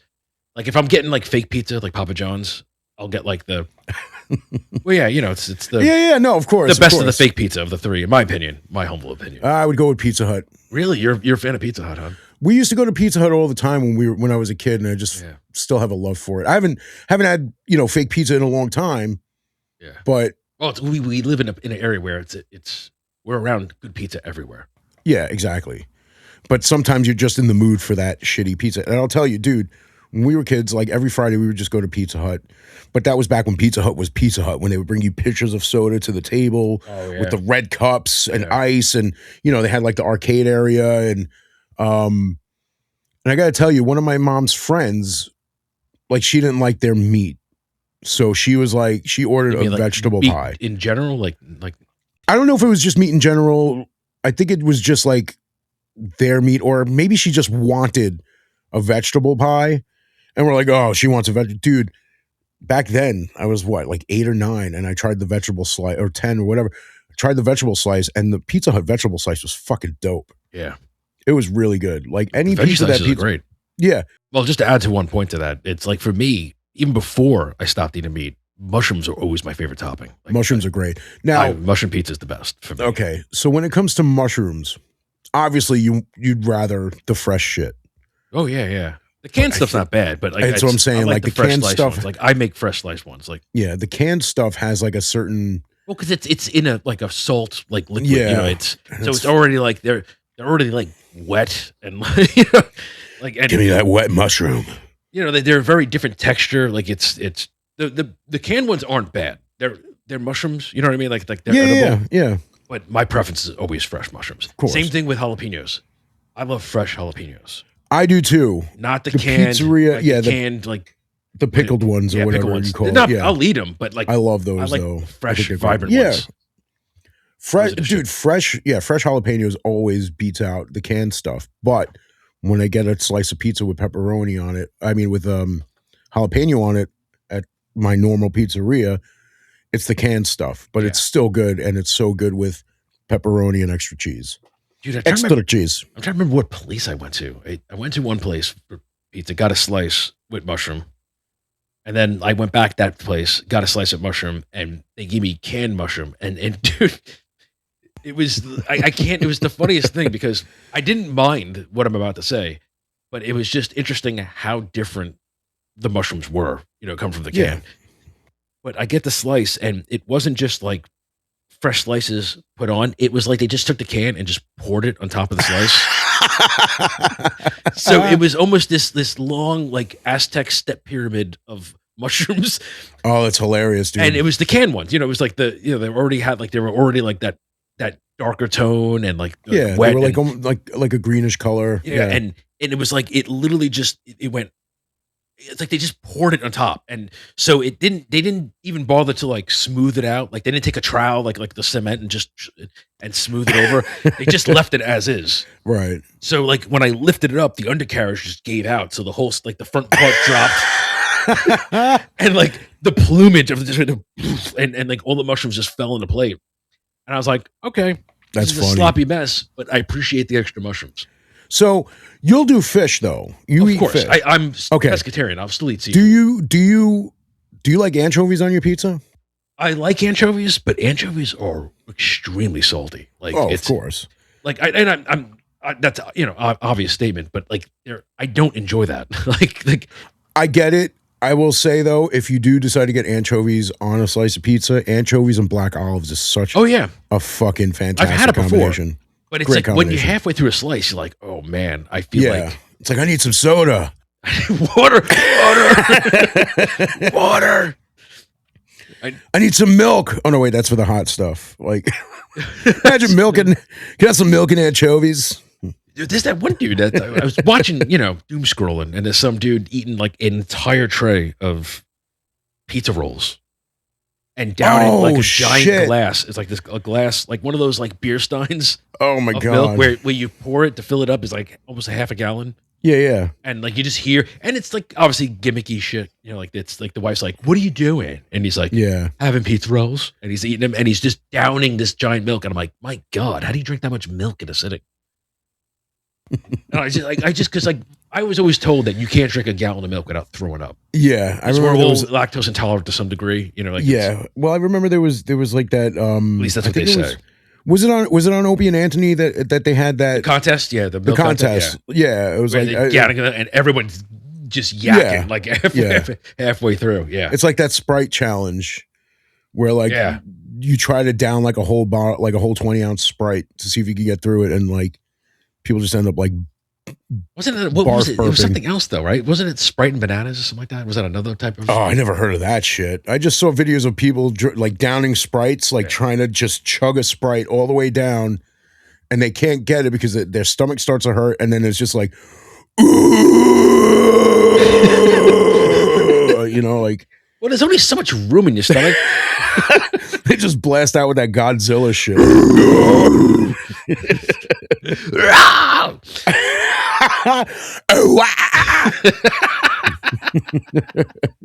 Get down with the 2-liter, dude. I can't imagine chugging a whole soda. Like it's just all that carbonation. But dude, imagine drinking all that milk. I just can't imagine. Dude, it's like I don't know how. When I finally started going to public school, and it's like you get like your $1 lunch, cheeseburger, fries, chocolate milk. Yeah, dude, and it's not just any chocolate milk; it's those chocolate milks. Yeah, Like, those chocolate fucking, milk. like No, those little. was it? You thought it was chalky? I mean, it was in the little I'm milk not saying carton. it was bad, but it's the same thing. Like when we went in those lunchrooms. Yeah, What was so emblematic of the lunchroom? For me, it was the smell of, you could smell the bologna sandwiches. You could smell the bread. You could smell the mystery Yeah. meat, like the Salisbury steaks. Yeah. And they were delicious. You don't know where the fuck they came from. You don't know what it came from because the it's mystery. probably eating rat, whatever. Human. rat burger, delicious. and it's good, but It it's was like, good. It was but good. you smell it, but it's not real food. You know, it's like that, No. and like that milk, like the chocolate milk was so emblematic, but it's not like real chocolate milk, but it was Dude, good. dude, like the fish patty with cheese in it. It's like, how'd they Yeah. get the cheese in the fish? How'd you get the beans of the Franks? How'd you do that? Dude, I remember there was one, one of the schools that I went to when it was like a last resort. It's like, all right, motherfucker, you're not graduating. You got to go to this school. You're a deviant. Go here. And it's like there was a small little lunchroom in the basement, and it was like the lunch lady just just give us our food. We'd sit down, eat. I remember when I was in a band at the time, and I think you came to this practice with us this one time. They're like, yeah, listen, we have practice booked tomorrow for like 1:00. And I'm like, all right, I got lunch at like 12. I'll grab my food and walk out, and that's exactly what I did. As I'm walking out of here, the lunch lady, she's like, he's done eating already? And dude, I also remember like one of my buddies just grabbing a whole fucking tray of tater tots and walking out. You put him in his pocket. Like he just walked out. No, it was a tray. It was a whole fucking tray. Oh, a tray. Yeah, Okay. and I followed him out. And I'm like, dude, I can't believe you did. He's like, here. I'm like, what? He's like, here, you take him. I'm like, fuck it. We give it to took me? him home, Yeah. dude. I took him home. I basically cooked them with eggs the next day. Like Dude, had I them would as, like, hash totally, browns. yeah. I would totally throw Oh, them in the yeah. oven, man. And I cooked them right. I didn't have to do like the whole Clark Griswold, the whole like biting Just a through little frozen, dry. Oh, biting here's the through heart. frozen potato parts. I told you we took it out too early. But yeah, I just remember like the cheesy fish, the fishy cheese fish. It's There's like cheese the, inside of fish. what's that one burger? The something Lucy. It's the where you take two patties and you put you put a wad of cheese in the center. And You put it between two patties, and then you literally seal the patties together, and it's just like this, like this giant heart like of cheese in the center. Dude, Something Lucy. I don't remember what. I have no idea. Okay, question. When you did eat meat, Right. would you ever do a fried egg on top of your burger? Oh, that's the only way I wanted to eat a burger. Are you serious? Yeah. Oh, wow. I love, dude. I still even now. I still eat eggs. I love eggs. Oh, no. I love eggs too. I tried it love, on dude. a burger. Egg on a burger is my favorite, especially if you I'm get not the a yolk fan. running. No, No. not at all. I mean, dude, I could do like steak and eggs. No Right. problem. Just, yeah. But the egg on the burger for me is just like, nah. That's a no for me, dog. Really? What about it that turned you off? Though? Just not a fan of it. I just didn't like it. I didn't like the yolk running on my burger. I didn't like the taste of them together. Okay. It was it's just not right. It's just not right. Dude, to me, like back when I started making burgers at my house, like I was like, oh, you start making food for yourself, and you're like, Yeah. oh, I could just, this is easy. And back we were talking yesterday or yesterday about the Foreman grills, but back when I I first can got a do Foreman this. grill, Yeah. you just throw some Throw patties everything on there, Yeah. and I put an egg on there, and I loved it. To me, it's like, yeah. It's not something I would choose. You know what I mean? It's like if you put a burger in front of me, it's like you have to eat it with the egg or you'll die. I'll be like, all right, fine, I'll eat it. But it's not like something I would choose. Oh, Juicy Lucy. That's what it was called. A juicy all right, Yeah. so you can feed that fucking juicy Lucy with a fucking fried egg on top of it to a fucking kangaroo. Okay. And then I'll eat the fucking Shove it up his kangaroo. ass. Then I'll eat the kangaroo. Stuff it in his fucking fanny pack, toss him in the oven. I'm all about it. Well, dude, I made a bunch of sandwiches back when I worked in like the restaurant biz, like back Oh, I know how to make sandwiches. I'm good at that. So I go in the kitchen, just make them. Make them all. No, but I love, Turkey and cheese. dude, mushroom, right? Get some fried mushrooms, jalapenos, and one egg on a burger, and that was I love that burger. I used to make that all the time. See, I can do that. Like what you just said, I could do that in an egg, like with an egg, like scrambled egg, Oh yeah, but I like it on Without the top of a burger. burger, Like, it or was great. maybe the burger on the side. Like I said, I could do steak and eggs, but for some reason, a fried egg on a burger just isn't it. for Okay, me. so I made one sandwich, right? I combined Cajun chicken or the fried either or. It was a Cajun chicken or fried chicken, right? Like a cutlet, Okay. cut up in pieces, right? And you take a hoagie roll, open it up, and we had like a meatball sandwich. So I put meatballs and interlace it with the chicken, and then throw some mushrooms, some extra cheese on it, melted, and some jalapeno, and I called it a cock and balls. Sounds about right. Yeah. So then I replaced Cock and balls. the cock part with crock because we had gator, so I just called it the crock and balls. So like those are two sandwiches that I used to make all the time, and then I made the morning wood, which was the burger one I just explained to you, Okay. and then I made the bottom feeder, which was just a big wrap with all the fried seafood that we had there. So it like my the center God, was like, so dude. it was a piece of fried fish, soft shell crab, some fried clams, and some popcorn shrimp, and I think that was it. And I threw in In a some, wrap. yeah, Like, like in a you put any, massive wrap. you add like any kind of flavor, like Oh yeah, I sauce put or hot anything? sauce. I would always put hot sauce. That was always What kind my of big hot thing. sauce? What kind of hot sauce? They had like they didn't have anything. Oh, they had like special. their own. They had their own shit. They would have like probably like the Texas Pete, whatever it was, like the bottle. Oh, okay. Like, See, like, so- because I would hate when I would go to like a diner or a restaurant or like a bar or whatever. It's like, hey, can I get some hot sauce? And they bring out Tabasco, and I'm like, I hate Tabasco.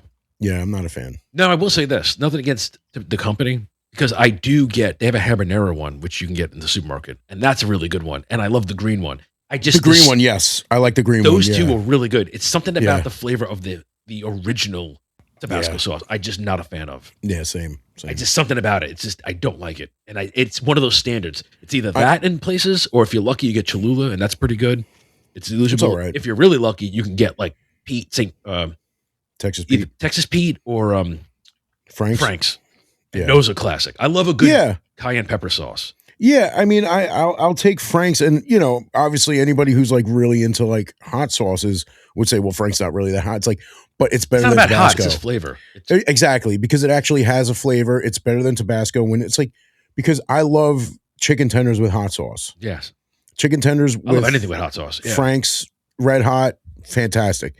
So when I go to like a diner and I ask for hot sauce, I know they're going to bring me Tabasco. Yeah. So you got to ask for buffalo sauce. Dude, they have a lot. That's the best they're going to do. man. Yeah. Like even MRE kits, like those, like they'll have those little bottles of like those little baby bottles of Tabasco sauce, and I'm like, my God, this company's like they're Yeah. their hot sauce Yeah. is everywhere, and I don't Oh. hate on them, but I don't like the regular one, man. Regular one's not Well, good. when I went to that, I went to this hot sauce expo. At this point, it had to be like 10 years ago.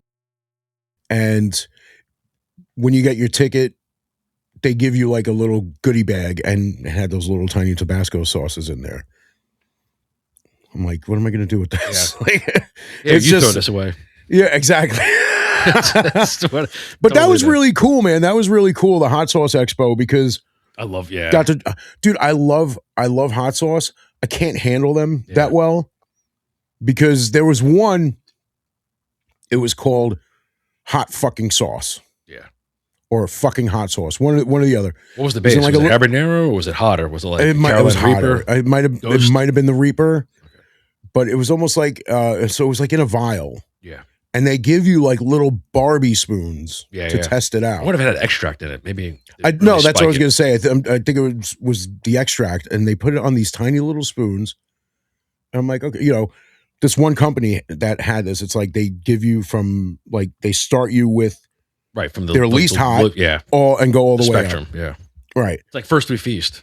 So it's like, oh, like when I got to the last one that was like the hottest one, I'm like, oh, that's really good. I like that. Like, okay, so now try this one. And it was the fucking hot sauce or hot fucking sauce, whatever, whichever one, however you say it. Put it on this little Barbie spoon, did the little taste. Holy shit, dude. Like I felt like my belly button was going to pop out. It's like.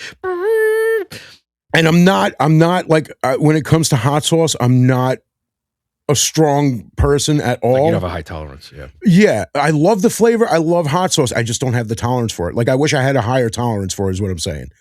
This felt like my stomach was going to pop out. Like the belly button was going to become like an outie, not an innie, and a shouty. No, I'm just kidding. A shouty hot. Ooh. So felt like my belly button was going to pop out. And they're like, all right, there's the table with all the milk. And there was like a table with like You just jumped into the milk. I've never done that before, though. Okay, yeah. I've never actually. So I was like, and I drank the milk. Obviously it simmered it down a little bit, but I was like, oh my God, that was like the worst feeling I ever I had. don't like. I love getting like burnt like that because I have a high tolerance. And Yeah, I love don't hot mind sauces. the burn. I don't mind the burn. And I You know, like. I'm Well, okay it's with fun to that. have that little bit because you get that little rush. When you get that certain hot. Like there's a certain hot. Now I haven't tried the hottest shit out there. You know what I mean? Yeah. Like this Mhm. at this point now, because once the Carolina Reaper came out, it just kind of exploded. Like all the different, like modified strands and everything now, and it went up from because remember Ghost that was the hottest for a while, you know, and you had like a good like Yeah. 5-6 year Mhm. run where Ghost Pepper was the hottest, and then that fucking psycho Dr. Frankenstein dude made the Carolina Reaper, and then he had Pepper X, which was like a fucking variant of that. Damn, I never even heard of that shit. Yeah, because I was got really into hot sauce, like in peppers and stuff like that. So I used to watch a lot of content on it. Like chili. Well, not that dude, but I would love to try that oil though. Chili, and he would just, dude, he just sit there and just cook himself, and I'm like, at this point, his tolerance has got to be up there, so he must be just Yeah. doing that for show. Yeah. But there was a lot of like people I used to watch. There was Johnny Scoville, bald dude. He had like the logo tee. The guy was great, and he would just Wow, fucking what a clever name.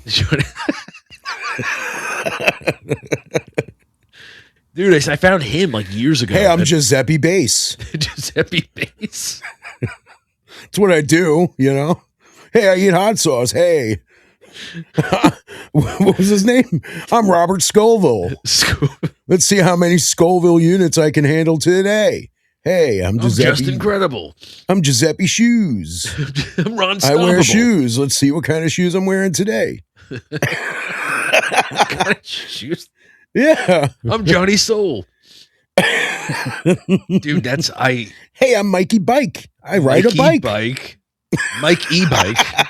Mike My electric E-Bike, bike. yeah. Mike. I died in the middle of the highway. Dude, it's like this neighborhood. There's all those fucking, those green fucking, they're everywhere. Dude, I just picture somebody riding, goes, fuck it. Then he's leaving on the sidewalk. But that's the funny thing is, I feel like those electric bikes, that people treat them like escalators. Because you know how it's like, oh, the escalator's not working. I can't get upstairs now. Yeah. You know what I mean? It's like, oh, they're just stairs now. Where an e-bike, Sorry if for the the e-bike convenience. dies, oh, my e-bike died. I couldn't get to work. So like your feet couldn't Dude, the pedal scooters, the rest though, of the way. they're all over this neighborhood, dude. Dude, there's one. Oh, the green ones? You Yeah, said it's like the green light. They're like Yeah. Xbox made a fucking scooter. It was, they're just, dude, they're everywhere. And like, they were when it snowed during the snowstorm. Remember when it snowed for like Yeah. a whole month, and there was one in the middle of the sidewalk on the corner, just like in the snow. And I think the person just went, fuck it, and they just it's like a petulant child where they're like, I'm playing this, I'm done with it, and they just leave it. It's like Leave it wherever they want. Yeah. And I go, Well, who picks these up though? It's like somebody. But the thing is with those, man, you have to bring it to like a specific place for them. Do you? I don't know what the. Yeah. I think there are rules are. like you can't just leave them anywhere. It feels lawless because they're just everywhere. Well, there are certain spots where you can drop them off. You can't just. Well, these people don't give a fuck because they're. At least from what I remember, you can't just leave them anywhere. Like, let's say it's by like a train station, and it's like you could leave it within like 2 blocks of the train station or something like that. Because I used to see them on my block, on the block, and I guess this was like an okay station to leave the bike because there's a train station right around the block for me. So I don't know how that worked. There was also City Bike.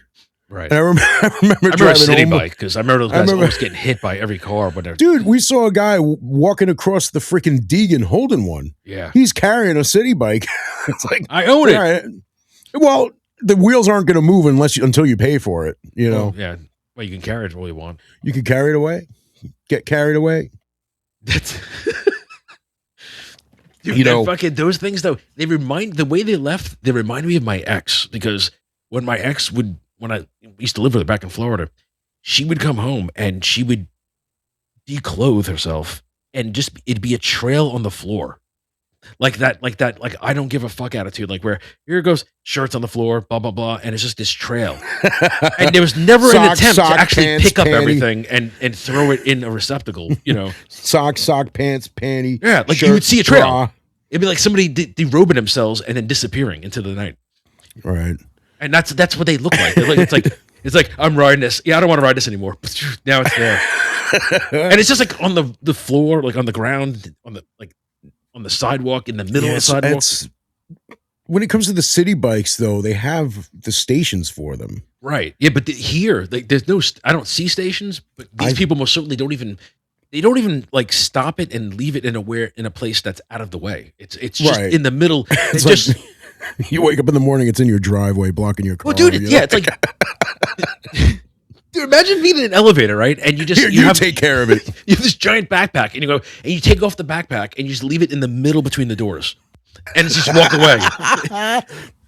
It's like, I don't want this anymore. You have it. Exactly. It's just ding, ding, ding, ding. Oh, that's too much, dude. It's weird. I don't understand it. It is weird. When we were talking about peppers and like hot peppers. I just got to step back to that for a second because I can't remember if I told you the story or not. I'm at work, and we stop at this like the supermarket, but it's a big supermarket. They have like a pizzeria in there. They have they have a sushi bar. They have an actual bar. You know, and they have a lot, little places like. Yeah, and they of course they have like all their own like fresh stuff. Like, dude, they had one of the best like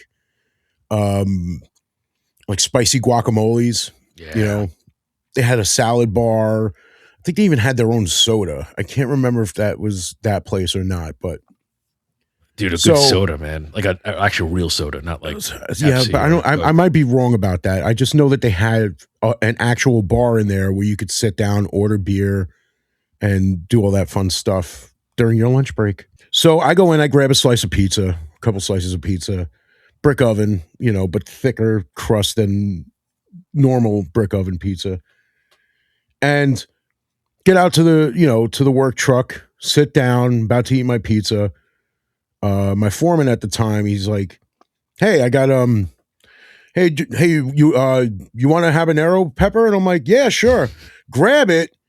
And I go to bite it, and it was like again another like movie moment, another slow-mo moment. No, dude, I had never had a habanero before. Did not know how fucking hot they are, and like I couldn't breathe for like 2 minutes. You know, I'm like, I'm hiccuping because like whenever I eat anything that's super spicy, I start hiccuping. A lot of people hiccup. Yeah. It's that gag reflex, I think. Like, do you want to run in and grab milk? I'm like, no, I'm good. Drinking water, like, dude, milk is better. I'm like, no, I'm okay. I just didn't want milk. Yeah, well, water makes it spread though. That's the problem. Yeah, no shit. Learn my lesson that day. It's the capsaicin. It's all the oil over the seeds, and it just will fucking rip you a new one. It just really sucked eating fucking pizza with an already burning mouth. And it was good pizza too. Yeah. Well, you remind me of an incident I had back in Florida. There was a place I went to. It was like one of those half Greek places where they have gyros and like hamburgers and fries, chicken tenders. You know, like that whole thing, the whole pizza. Spread. Yeah. And they had wings there, and they had the best wings in that area, in my opinion. And I would always get it super hot. I'm like make it as hot as you can get it. You know, like, and I loved it because I have a good tolerance, and I used to eat it. And then one day I went in there, same thing, make it as hot as you can make it. And then whatever, I don't know what they used. Whatever Dr. Frankenstein madman that was in the back. Johnny Scoville. Dude. Dr. Scoville himself. Like, yeah. He, like, I took it out, and I remember I took a bite of one, and I just remember going, holy shit. Like, I'm going to die. Well, it's not even the die. It was the burn. Like, it was like on my, like the contact. Like, I think they used battery acid for this one. Because the thing is, to me, dude, I don't even if I'm hot, like I just sit, I take it because I have a good tolerance. But the internal panic, because I'm going, oh my god, dude, my lips, you know, like my fingers, it was so hot. Oh my god, yeah. Ah! The eyes. Oh my god, I'm tearing. Ah! Then you go to take a piss afterwards. Ah! That's, dude. So I ate the wings, but the problem is, as I was eating them, I couldn't taste them because my taste buds were shot, and that's when I realized, you know what? I think I'll forgo extreme heat for flavor. Yeah. Because what's the point of eating the wings if I can't taste them? Yeah, I don't like that. Was my gut. I was like, it was too hot. I was like, it was like battery acid. It really was. I don't like that whole idea of, oh, let's see how hot you can take it. It's okay, make it as hot as you want, but if I can't taste it, if your whole point of making this hot, spicy chicken, it has to be good, is to just burn the fuck out of my mouth, and I can't taste it, and there's no flavor, what's even the point? What, you know, why would I buy this again? Dude, why would I buy this again? I've tried a lot of hot sauces, and I've tried ones that were really killer, like love the punch it had. but hated the flavor. And I'm like, Right. Yeah. that's why like I'd rather go to a really shitty hot sauce as far as heat, like go to a Frank's because it tastes good, you know. And I'm not picking Frank's in particular. I'm just picking an example. Like, But it's got flavor. And there's even a spicier one that I have, hotter, like Frank's Red Hotter or something like Right. that. Same flavor, just spicier. but there's some great brands that make really good hot sauce. But it's Yeah. like the really killer ones. If you're gonna make a really killer one, make it taste good at least. Like Yeah. it's bad enough you have to deal with the heat, which a lot of us like love. But dude, if it tastes like asshole, like it's like, dude, keep that in the fucking bin, man. Just Zombie flush apocalypse, that where it man. belongs. Zombie apocalypse, bro. Yeah, it's like You ever try that? toxic Zombie sludge. Yeah, Yeah, it's good shit. I thought you, dude. Hot sauce is great, man. I love the complexity of it, man. Like just Yeah, it's but- good stuff. well, like I said, man, dude, I will always forgo heat for flavor, just because if you're eating it, you have to enjoy it. Now, would you ever put hot sauce Little on a chili- slice of pizza? On a slice of pizza. I put hot sauce on everything. Yeah, yeah. I Now- I had pizza last night and I put hot sauce on it. Okay, so like the pizza you had last night, did the pizza have sauce on it, or was it just like vegetables and cheese, and you just add the No, hot these are sauce? just two plain slices. Oh, plain slices. Okay, so with cheese and sauce. Yeah, Yeah, just your sauce. basics. I wanted to get mushrooms to put them on, but by the time I got back, dude, I was out all day yesterday. So I was See, I can do hot sauce on a slice of pizza if it's like a vegetable slice or chicken and vegetables with no red sauce on it. yeah. Oh, I put, That's when no, I I'll put hot add sauce in everything. a hot dude. sauce. I go Dude, through bottles of hot sauce. That's cool. Yeah. I when it comes to certain slices, like Especially the I'll crust. get, I'll like- pour it on the crust. I'll get like a chicken bacon ranch slice, Mhm. and I love getting it before they add the ranch dressing onto it. Ugh, I hate ranch. Yeah, it's. Not a fan. I used to love it. I don't mind it sometimes, but like on that slice of pizza, I'm just like, if I can get it without the ranch, cool, because I'll bring it home.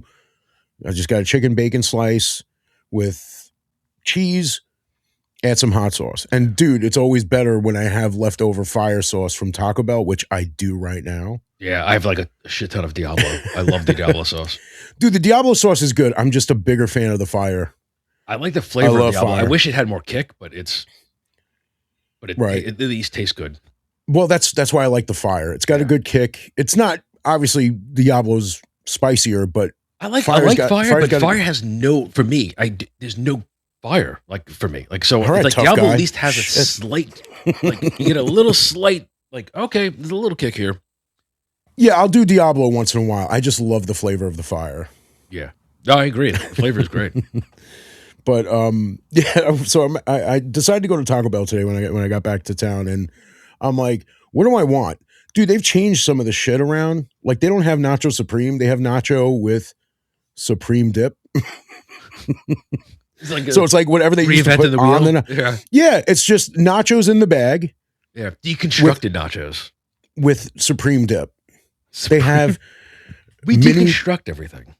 dude, they have mini taco salads. Shit's like this big. Yeah. You know, it's small, like like 4 inches by 4 inches. Dude, you remember the original taco salad?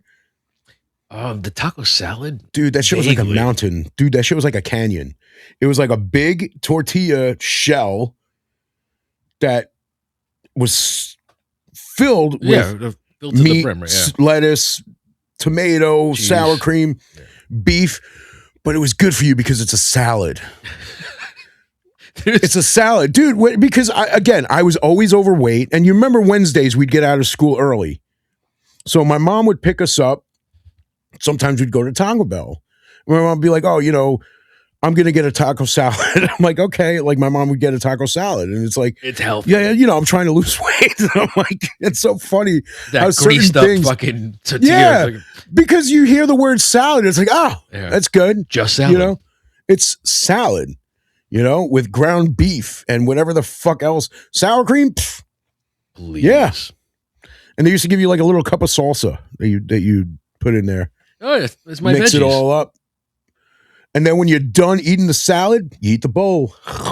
The bowl is great, It was. especially when So it's I soaked tried up to- all the like the Yeah, sauce and everything. I tried the little mini salad. Wasn't bad, but they put that like weird orange sauce in it or whatever. You know, it's like Taco Bell's equivalent to like Big Mac sauce, but it's The not good. secret sauce.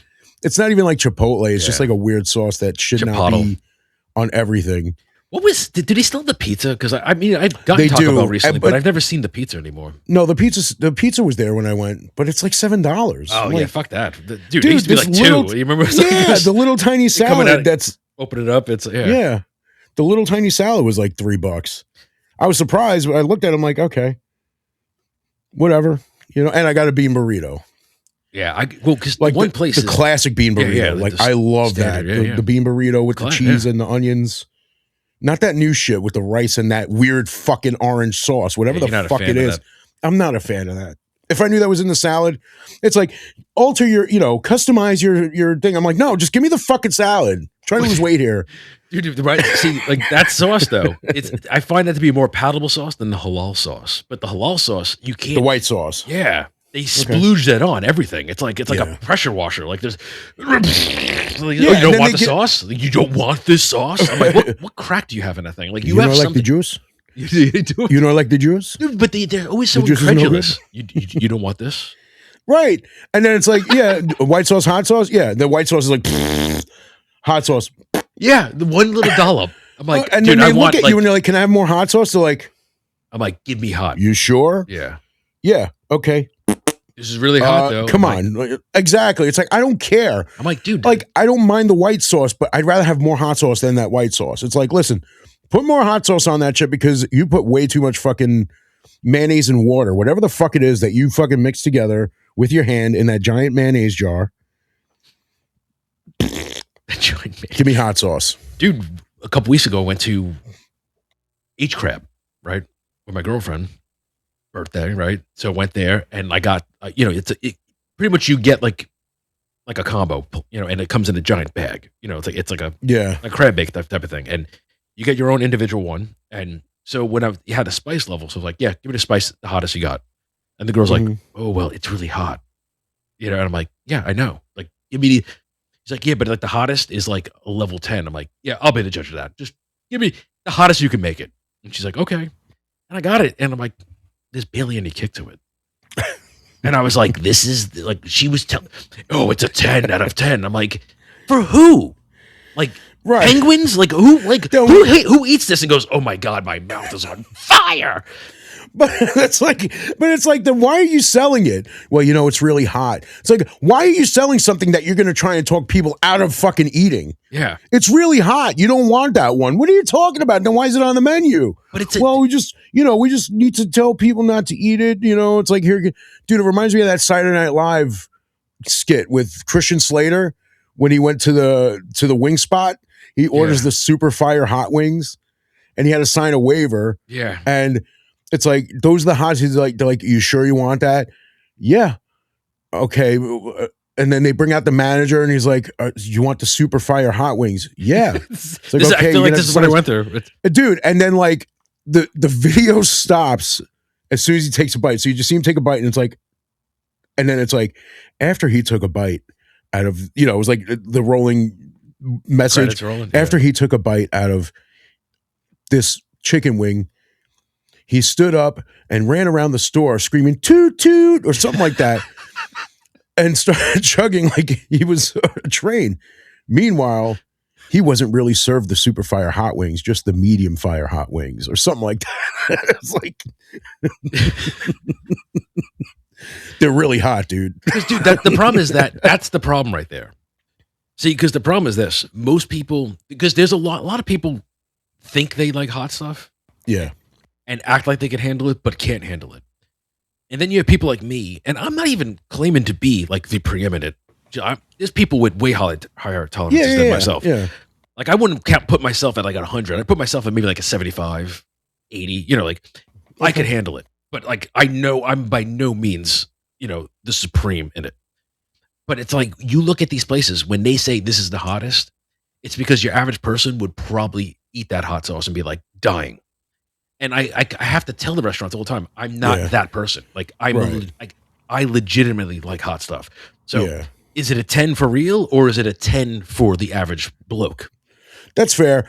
I mean,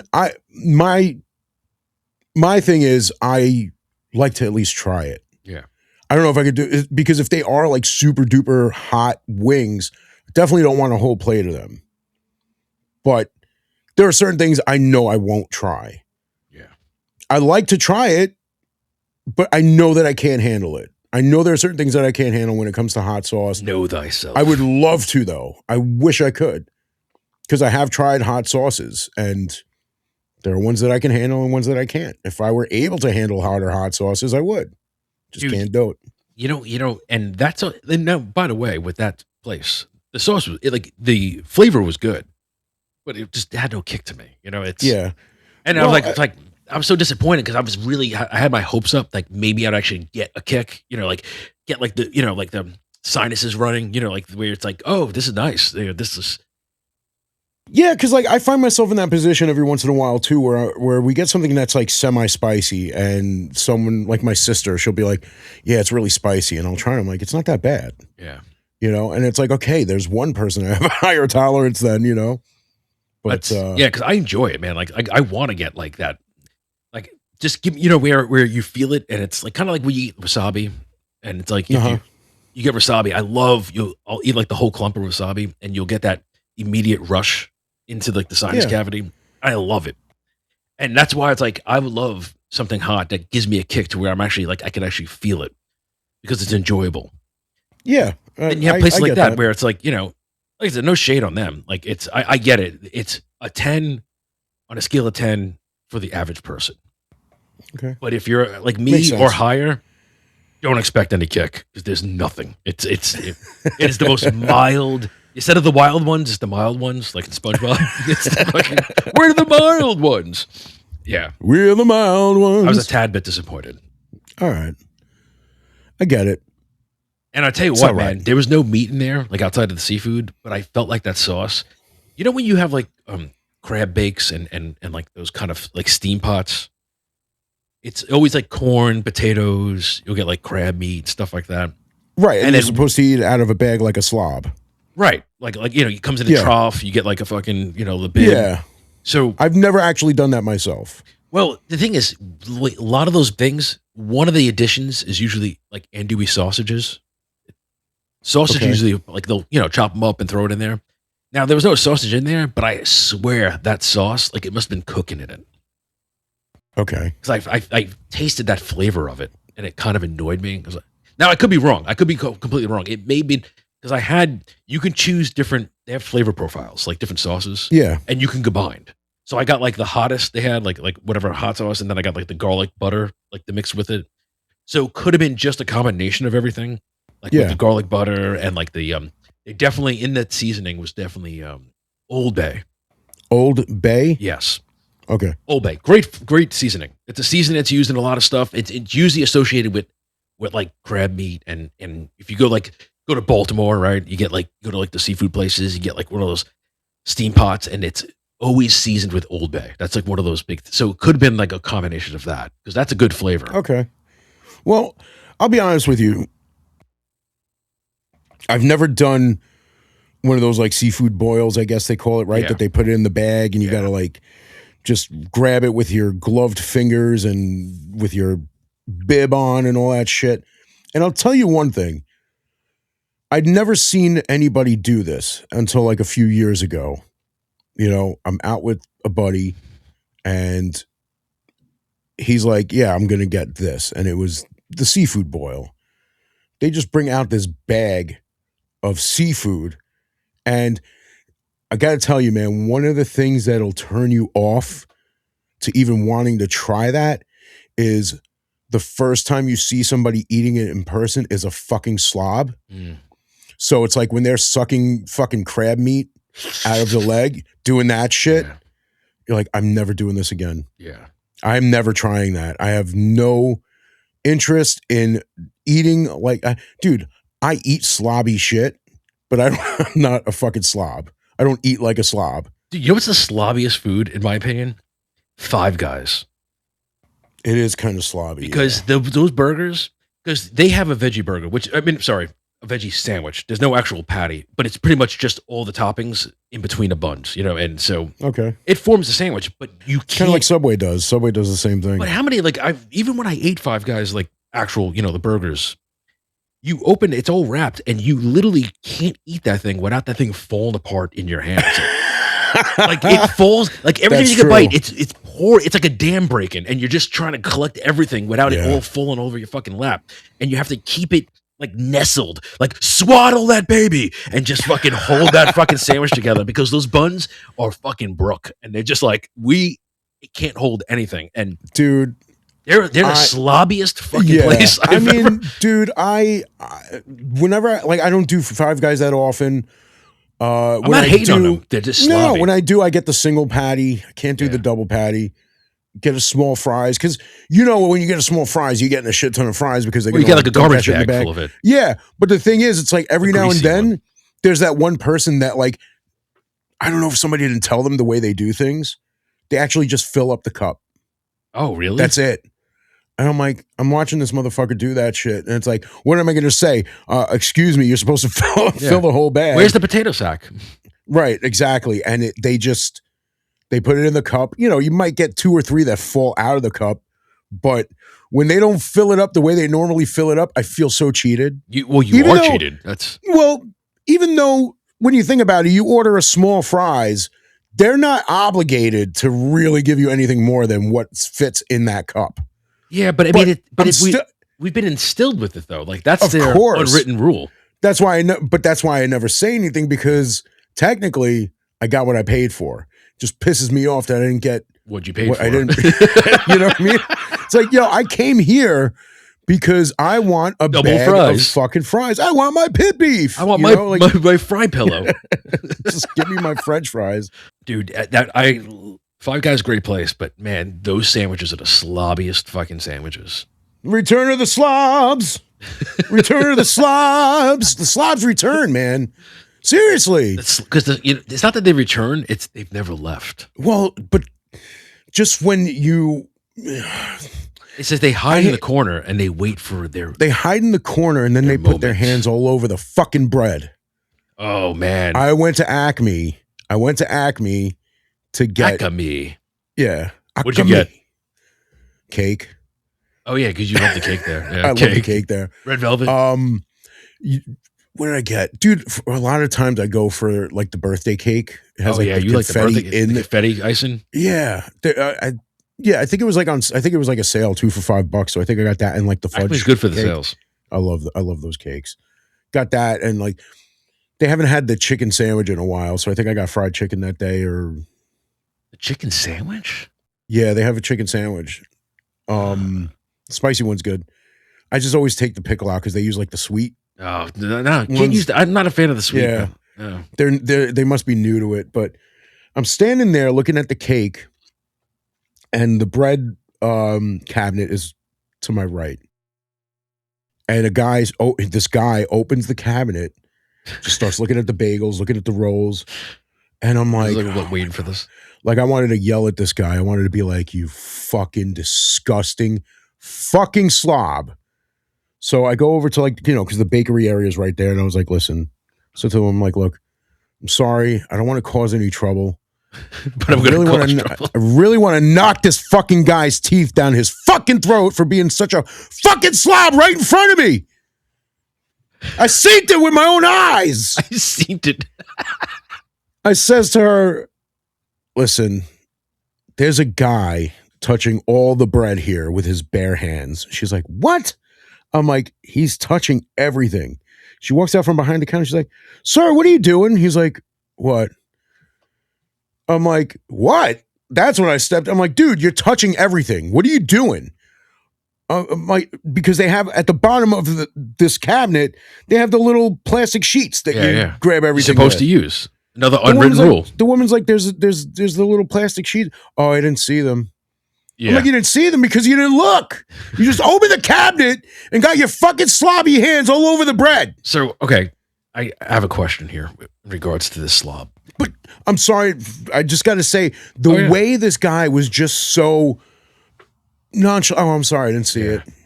Like, dude, What, you think just because you're calm, it's okay? Oh, I didn't see it. Just because you're Sorry. phlegmatic with it doesn't count. Yeah, I didn't know it was there. Was that? Yeah, He had like an accent. I don't know where he was from. So, but the question I have in regards to that is, how was he handling the bread? Like, was he just randomly touching it, or was he like looking through stuff, like perusing, like, oh, do I want this, or was he like, that. or was he okay? That okay. The latter, where he was like taking it, looking at it, like he was picking fruit. Yeah, okay. I think I even said that. I'm like, dude, you're not picking fruit. So it was you're not going to wash it.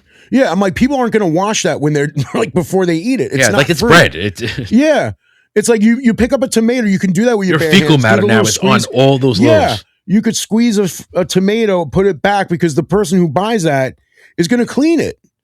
You could do that with fruit because somebody's going to peel the fruit, wash the fruit, however they like to eat it. They're not just going to stick it in their mouth because they know dirty, disgusting, filthy fucking slobs like you are out here doing this shit every fucking day. It's depressing. You fucking slobby bitch. Dude, and those people, like, you should just like strap them down and shove every one of those loaves they touched into their fucking face. Dude, I mean, during that unspeakable time, I saw the same thing. I saw the same thing. This guy came in. He was wearing gloves. He was wearing. So he's gloving all the loaves? Gloving all the food. But the thing was, I saw him come in. So it's not like he came in, put the gloves on, and started touching bread. No, those were his hands, basically. Those were his fucking hands. And the fact that people don't realize, hey, if you walk around with gloves and touch shit, the shit that would normally be on your hands are on those fucking gloves.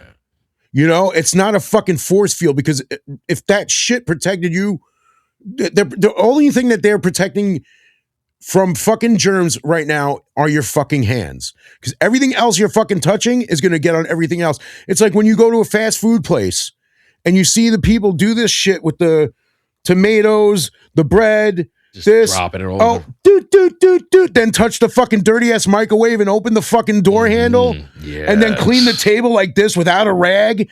Oh, push it in that little fucking garbage, push it in that little plastic garbage hole, because that's where everything goes. No problem. Then they pull out their phone. Oh no, I'm wearing gloves. Yeah. You know, these are disinfectant gloves. And fast food gloves usually aren't the same as, you know, surgical gloves. They're those really thin ones. No, they're shitty because they're like you have to buy 8,000 boxes of them, you know, and you use them for every activity you do. You have to immediately throw them out and then put new ones on. Like, how did that become a thing, though? Like, how did that become a thing where it's like, hey, okay, I'm making a taco. Okay, let me grab the cheese. Yeah. Let me grab the tomatoes. Let me grab the beef. No. You don't use your hands for the beef. You got to use that weird fucking spatula. Yeah, you got to use that spatula that's like as thin as a fucking pencil and put it in there. Yeah. Dude, there was a guy back when I moved to PA. I called him Scuba Steve because he looked like Scuba Steve. He had a fucking dude. He came in. He had a full wetsuit with a fucking and he had the gloves on and everything. And he would roll around with his fucking face diaper on, and he would just sit there like and grab everything. And I'm like, Scuba Steve, bloop, bloop, bloop, bloop, bloop, bloop. Dude, he had the whole outfit on, and even to when I left, like that guy's still running around. I think maybe the face diaper was hanging down by his chin, but like he was. Like in a full wetsuit. I'm like, dude, we're in PA. There's no water. I swear, man. Some people, the fuck made you wear that? It just goes with that whole thing we were saying earlier about like everything is like right in front of people's faces, and they just refuse to fucking see it. It's like, dude, like what are you fucking doing? It's like if they knew your hands are dirty, even if you're wearing gloves. Now your gloves are dirty, and you're touching shit that people are gonna eat. It's like you're scraping the floor with that glove. Throw that glove out. Yeah. Dude, I at the train station, they had hand sanitizer dispensers for a while. Yeah. Until they emptied out. But the woman wearing those hospital gloves just went under the thing and did this with the sanitizer. Well, that's the insanity with people. Like, that's everybody losing their damn mind. People lost their fucking minds. Because it became that whole, you know, like germphobic type of thing where they're afraid of everything and contact, breathing. You know, and then remember they made up, I don't want to go into jaunt with this, but like those weird rules, like this stuff couldn't affect you if you were sitting down, but if you were walking to the door, you know what I'm talking about. Yeah, exactly. It had this weird like logic to it. Yeah, wear your mask when you walk into a restaurant, but when you sit down, you could take it off. Yeah. Don't stand Getting up behind to me go to the unless you're 6 bathroom. feet. Yeah. If you're getting up to go to the bathroom, put your mask on. When you get back to your table, you can take it off. It's like, how are you supposed to have fucking dinner? Dude, I swear. Remember the assholes that would take it off and then eat and then put it back on? Yeah. Well, dude, you know how usually like every 10 years is considered like a milestone for people, you know, when you're Markers, 30, when you're 40, when you're 50. I turned 40 during that time. And that's when they were just starting to open restaurants up. Yeah. But you had to do it that way where it's like you sit at one table and the next couple isn't sitting for like another 10 tables away. Dude, the vibe was so weird at that time. Dude, man. When they first started opening, you know, and you were like 4 people allowed in the place, you know, and like they had to sit at tables like checkers, like where you can put, you sit at this square, you sit at this square. I take issue with I take issue with eating outside in general. I don't like eating outside. You know, it's like if I'm at a barbecue, it's like if I could bring my food inside, I'll do that. Just don't like eating outside. When we go to a restaurant, hey, you guys want to eat outside? No. Now, we can avoid eating outside. I don't do it. I don't like doing it. As you know me, I love being outside. I love nature. I love going to like, I love sitting outside. You know, I love walking to the park, being by the water. Like yesterday, I went to the Bayside. I went to the, you know, right by the marina. And I don't mind being outside. I don't like the construct of what we have to do, what we had to do in regards to eating outside then. Well, dude, I mean, I don't know. You know what I mean? It's the way it was, the way it was set up, and the way it was like regulated was so bizarre and uncomfortable. Yeah. It's like you have to eat outside in this box. Yeah. Yeah. In this box. Where so it's okay to be in this box here, air. But being in the box in there with AC and everything, that's no good. Well, this makes sense. Dude, I have no problem being outside. You know, I can be outside with scenery, walking in a park, whatever, doing all the fun shit that you can do outside. It's just when it comes to eating at a restaurant, I want to eat at the restaurant, not in the restaurant's fucking backyard, not in the restaurant's fucking parking alley. Not that. That's not what I like to do. Dude, you know, this is completely separate. I'm outside all day, every day at work. Yeah. And I'll be outside at work. I don't want to do that when I'm eating. I don't like the sound of car horns while I'm trying to eat. I love animals, but I don't want one like running up to me while I'm trying to eat outside. Oh yeah, the homeless people? Yeah.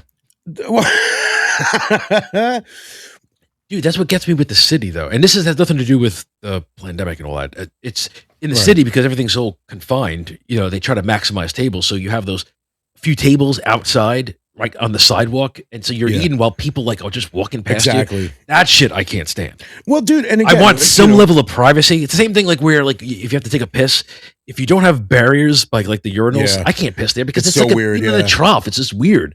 I need some kind of space. Like I don't want somebody hunked over me, like this, like the shoulders are touching me while I'm fucking pissing. It's like get away from me. Well, dude, I mean, like, even for smokers, like, smokers don't want smoke around them while they're eating, especially because now that weed is legal, if you're sitting down eating and someone's blowing fucking weed smoke in your face. It's impossible to not get it, though. It's everywhere. Exactly. It's like, I'm not an outside table eating kind of guy. In the cities, it's rough in the front of those places. Like, I don't know how people can sit there and eat while there's like 50 people walking past them, talking on the phone, dogs walking past. Like, just that brake dust kicking up, like, in... It's horrible, man. Yeah, because like, what if somebody's dog decides this is where I'm taking a shit right now? Oh yeah, and you'll be wafting. Then you gotta see the person. That smell would be wafting. And then you'd see the person having to like bend down and pick it up with that little plastic handbag. Like, how's your duck confit? It tastes like shit. Dude, for real. Like, I just don't like eating outside because you get the smells of the street, the sounds of the street, the sounds of the people on the street. And I'm just not with it. You know, it's like when I go to a restaurant, it's like, hey, do you want to eat outside? No, I do not want to eat outside.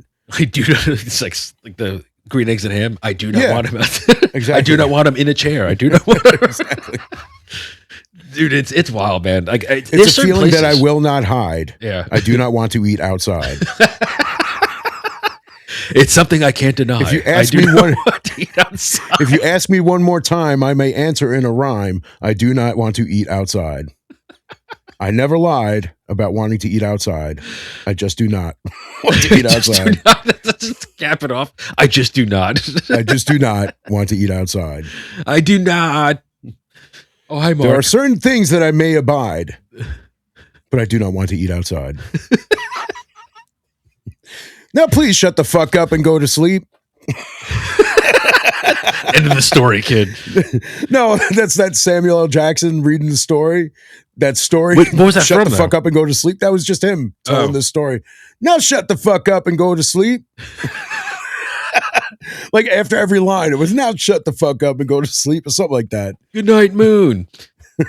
Dude, Yeah. that is fucking great, man. You always gotta like have a good little story with Samuel L. Jackson. Oh, well.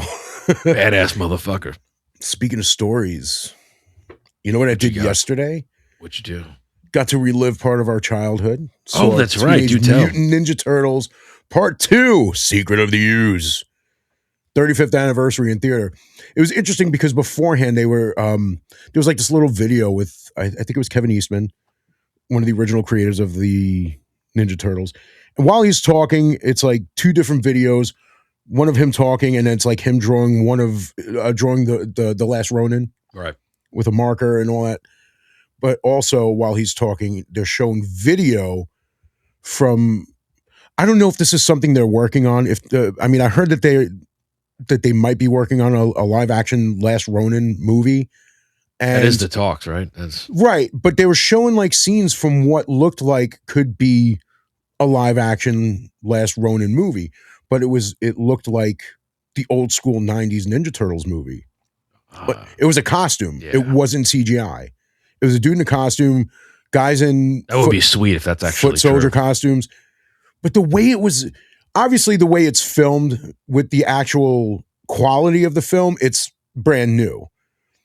But the style in which it was filmed and the style with the way, That the retro movements vibe. and everything, very 1990s Ninja Turtles movie vibe from watching that. And I'm like, this is really cool. A little fan service there, like giving you like that. Like, Oh, absolutely. And the thing is, if that's really what the movie's going to be like, oh, it's gonna it's be fucking really- killer. Yeah. it's really going to be a blast from the, because there was still even a little bit of the humor in it, just like quick little, because it was just like quick little scenes. And I'm like, oh, I hope this is real. Because when we were talking, because after the movie, we're sitting there talking, and I'm like, we're talking about basically the movies, the Ninja Turtle movies from that point, from the first 1990 flick till now.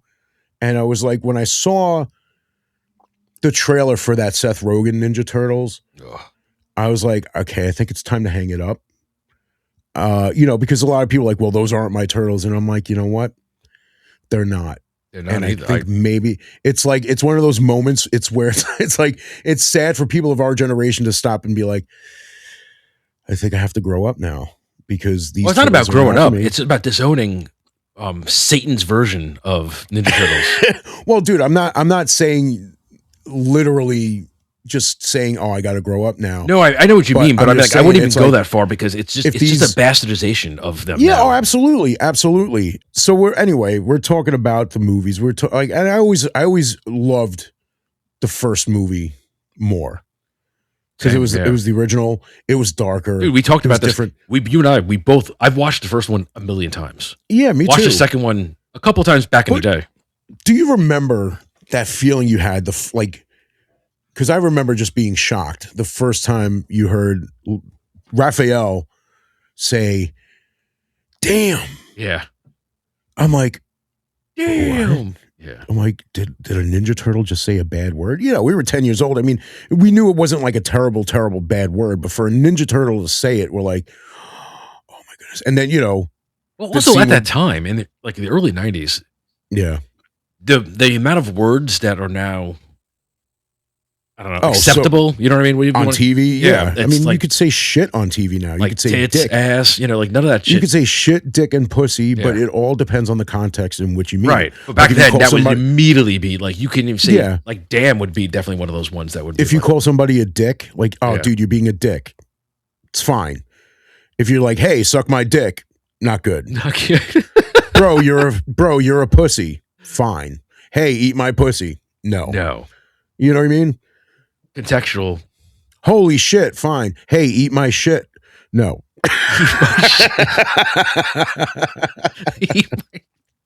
Eat my shorts. Eat my shit. But watching part 2 again last night after I haven't seen it in a while. I did watch it not too long ago, but it was still kind of long ago. You know what I mean?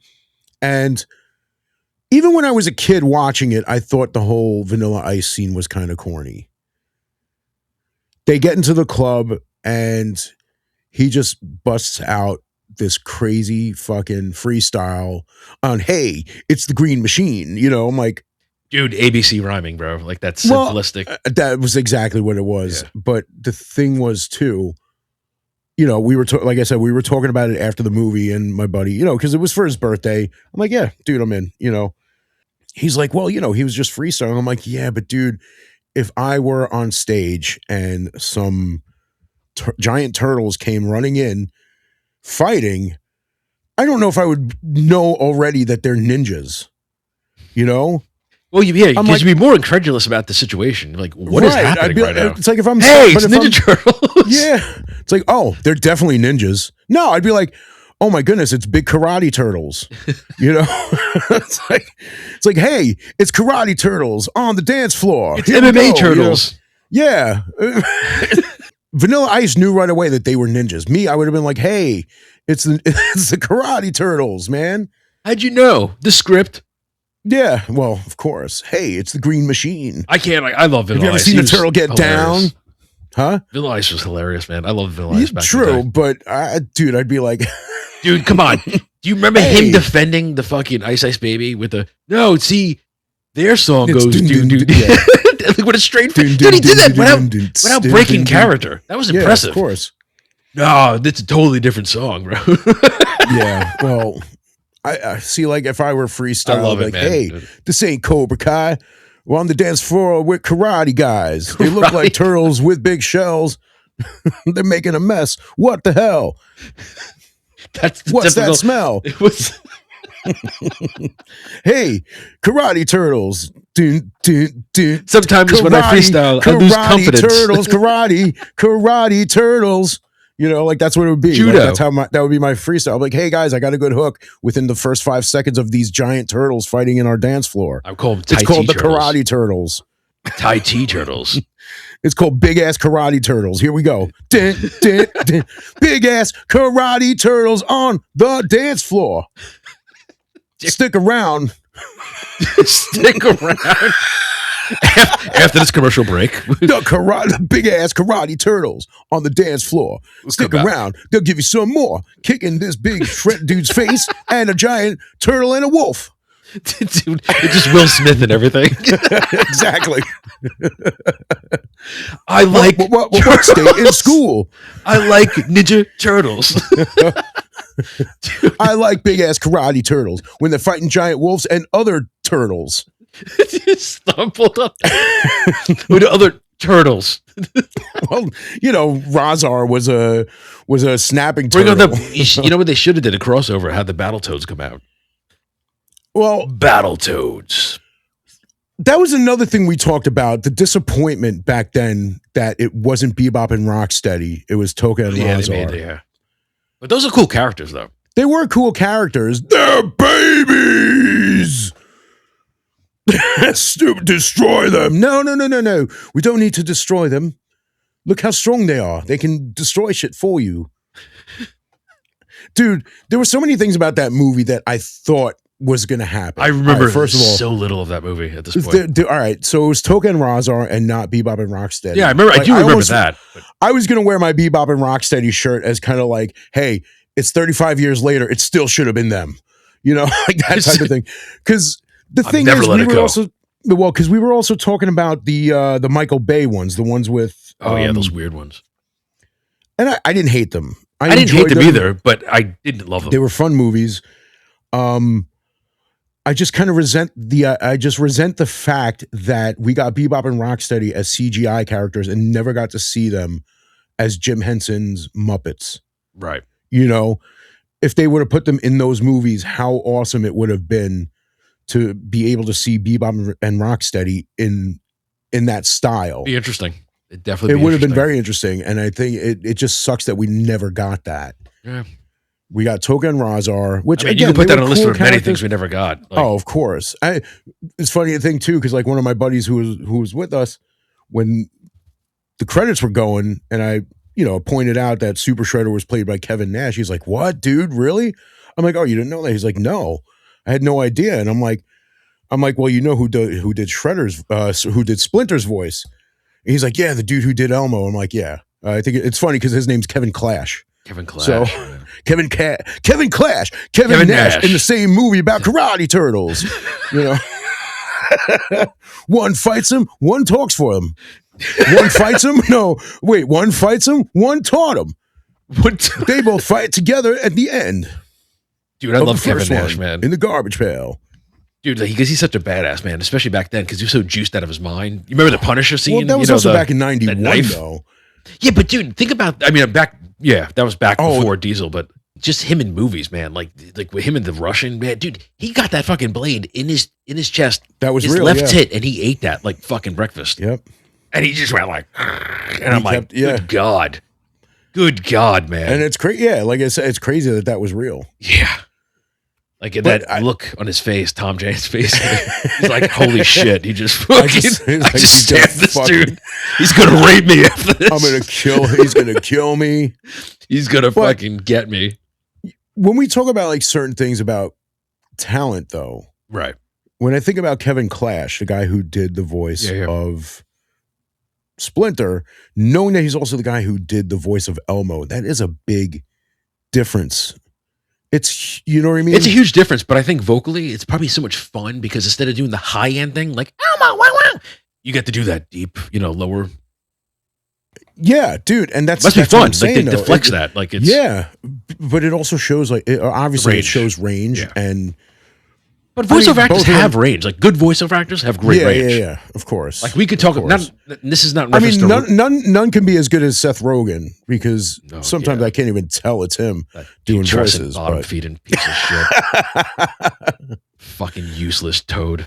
Dude, I used to be able to do like higher pitch voices and shit like that. I can't do that. I can't do that shit anymore. I mean, I could still kind of do Shredder and Splinter, but I wouldn't be able to do Elmo ever. Well, Elmo's an extreme. Like that's the back of the like the Michelangelo. Yeah. Silence. Yeah.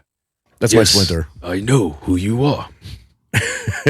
Dude, the scene. Yeah. When the scene happened, the one that you always see on Instagram now. Yeah, of course. It's everywhere like, now. It's so pervasive.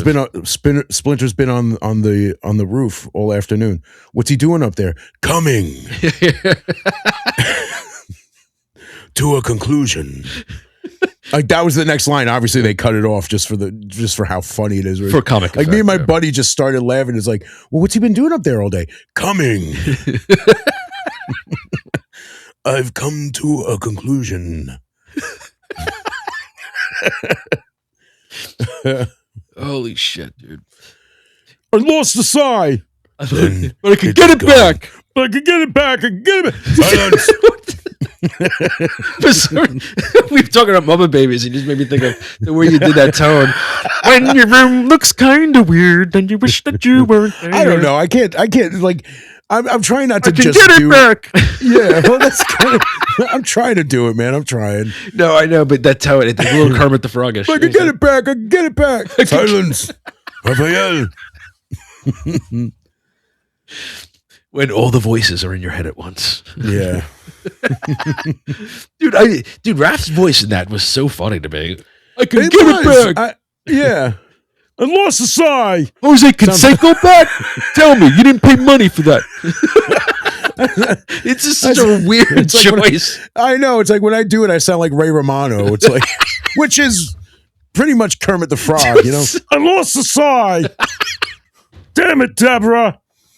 Where's my sigh? Thank God he didn't sound like that. It would have been terrible. I want some pizza now. That would have ruined their childhood. I'm gonna go find my sigh because I'm a turtle karate guy. Oh my god, that would have been I'm gonna horrible. I'm gonna put on this trench coat so people don't know I'm a turtle. Ralph Romano. Oh my god. Oh, where do they come up with this stuff?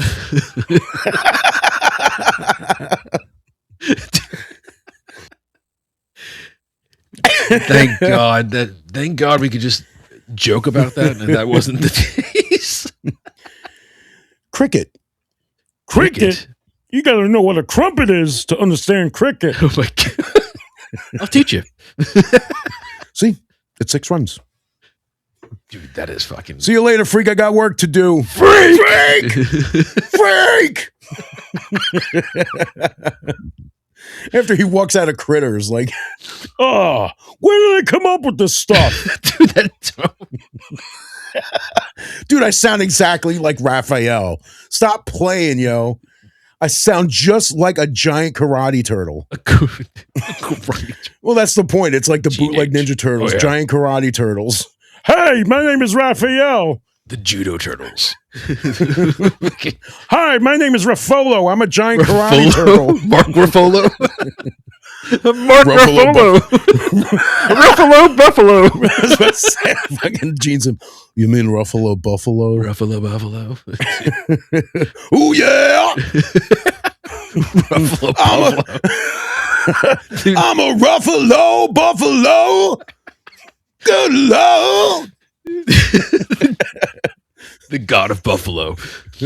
God of Buffalo. Dude, And rock and roll. that Buffalo picture too was just fucking perfect. Like the fucking his stupid face on that I Buffalo know. head.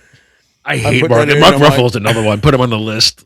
You just made the list. Just Cenobites, just like absolute like cultural sodomites that just are here to just destroy everything that's good and pure in this world, Yeah. and then complain about it because they're the victim. Fucking Mark Ruffalo. Well, Name one movie he was good in. I'll wait. I like extra cheese on my pizza. That being said, I think we're going to bring this to a close. I'm gonna wrap it up here. Yeah, man, the time just goes by when you have nothing to talk about. When you're Ruffalo Buffaloing. Well, dude, I mean, you got to talk about the Ninja Turtles. Or, I'm sorry, the giant karate turtle guys. Cobra Kai. Cobra Kai. I could throw Well, it in that's there too. Why Karate not? Kid. Yeah. So anyway, we're going to bring this episode to a close. Our next episode, It's a special one. it's going to be a kind of a special one. A very special one. It will be our 12th episode, and it will also be we'll also be recording it the day before the 12th anniversary of the passing of Dave Brockie, also known as Odorous Urungus of Guar, also known as Cobnobbler from XCOM. Cobnobbler. I'll tell you, punks, the name's Cobnobbler. Legend. Satanic The Nazi man, the myth, Winnie the legend. Gobbler.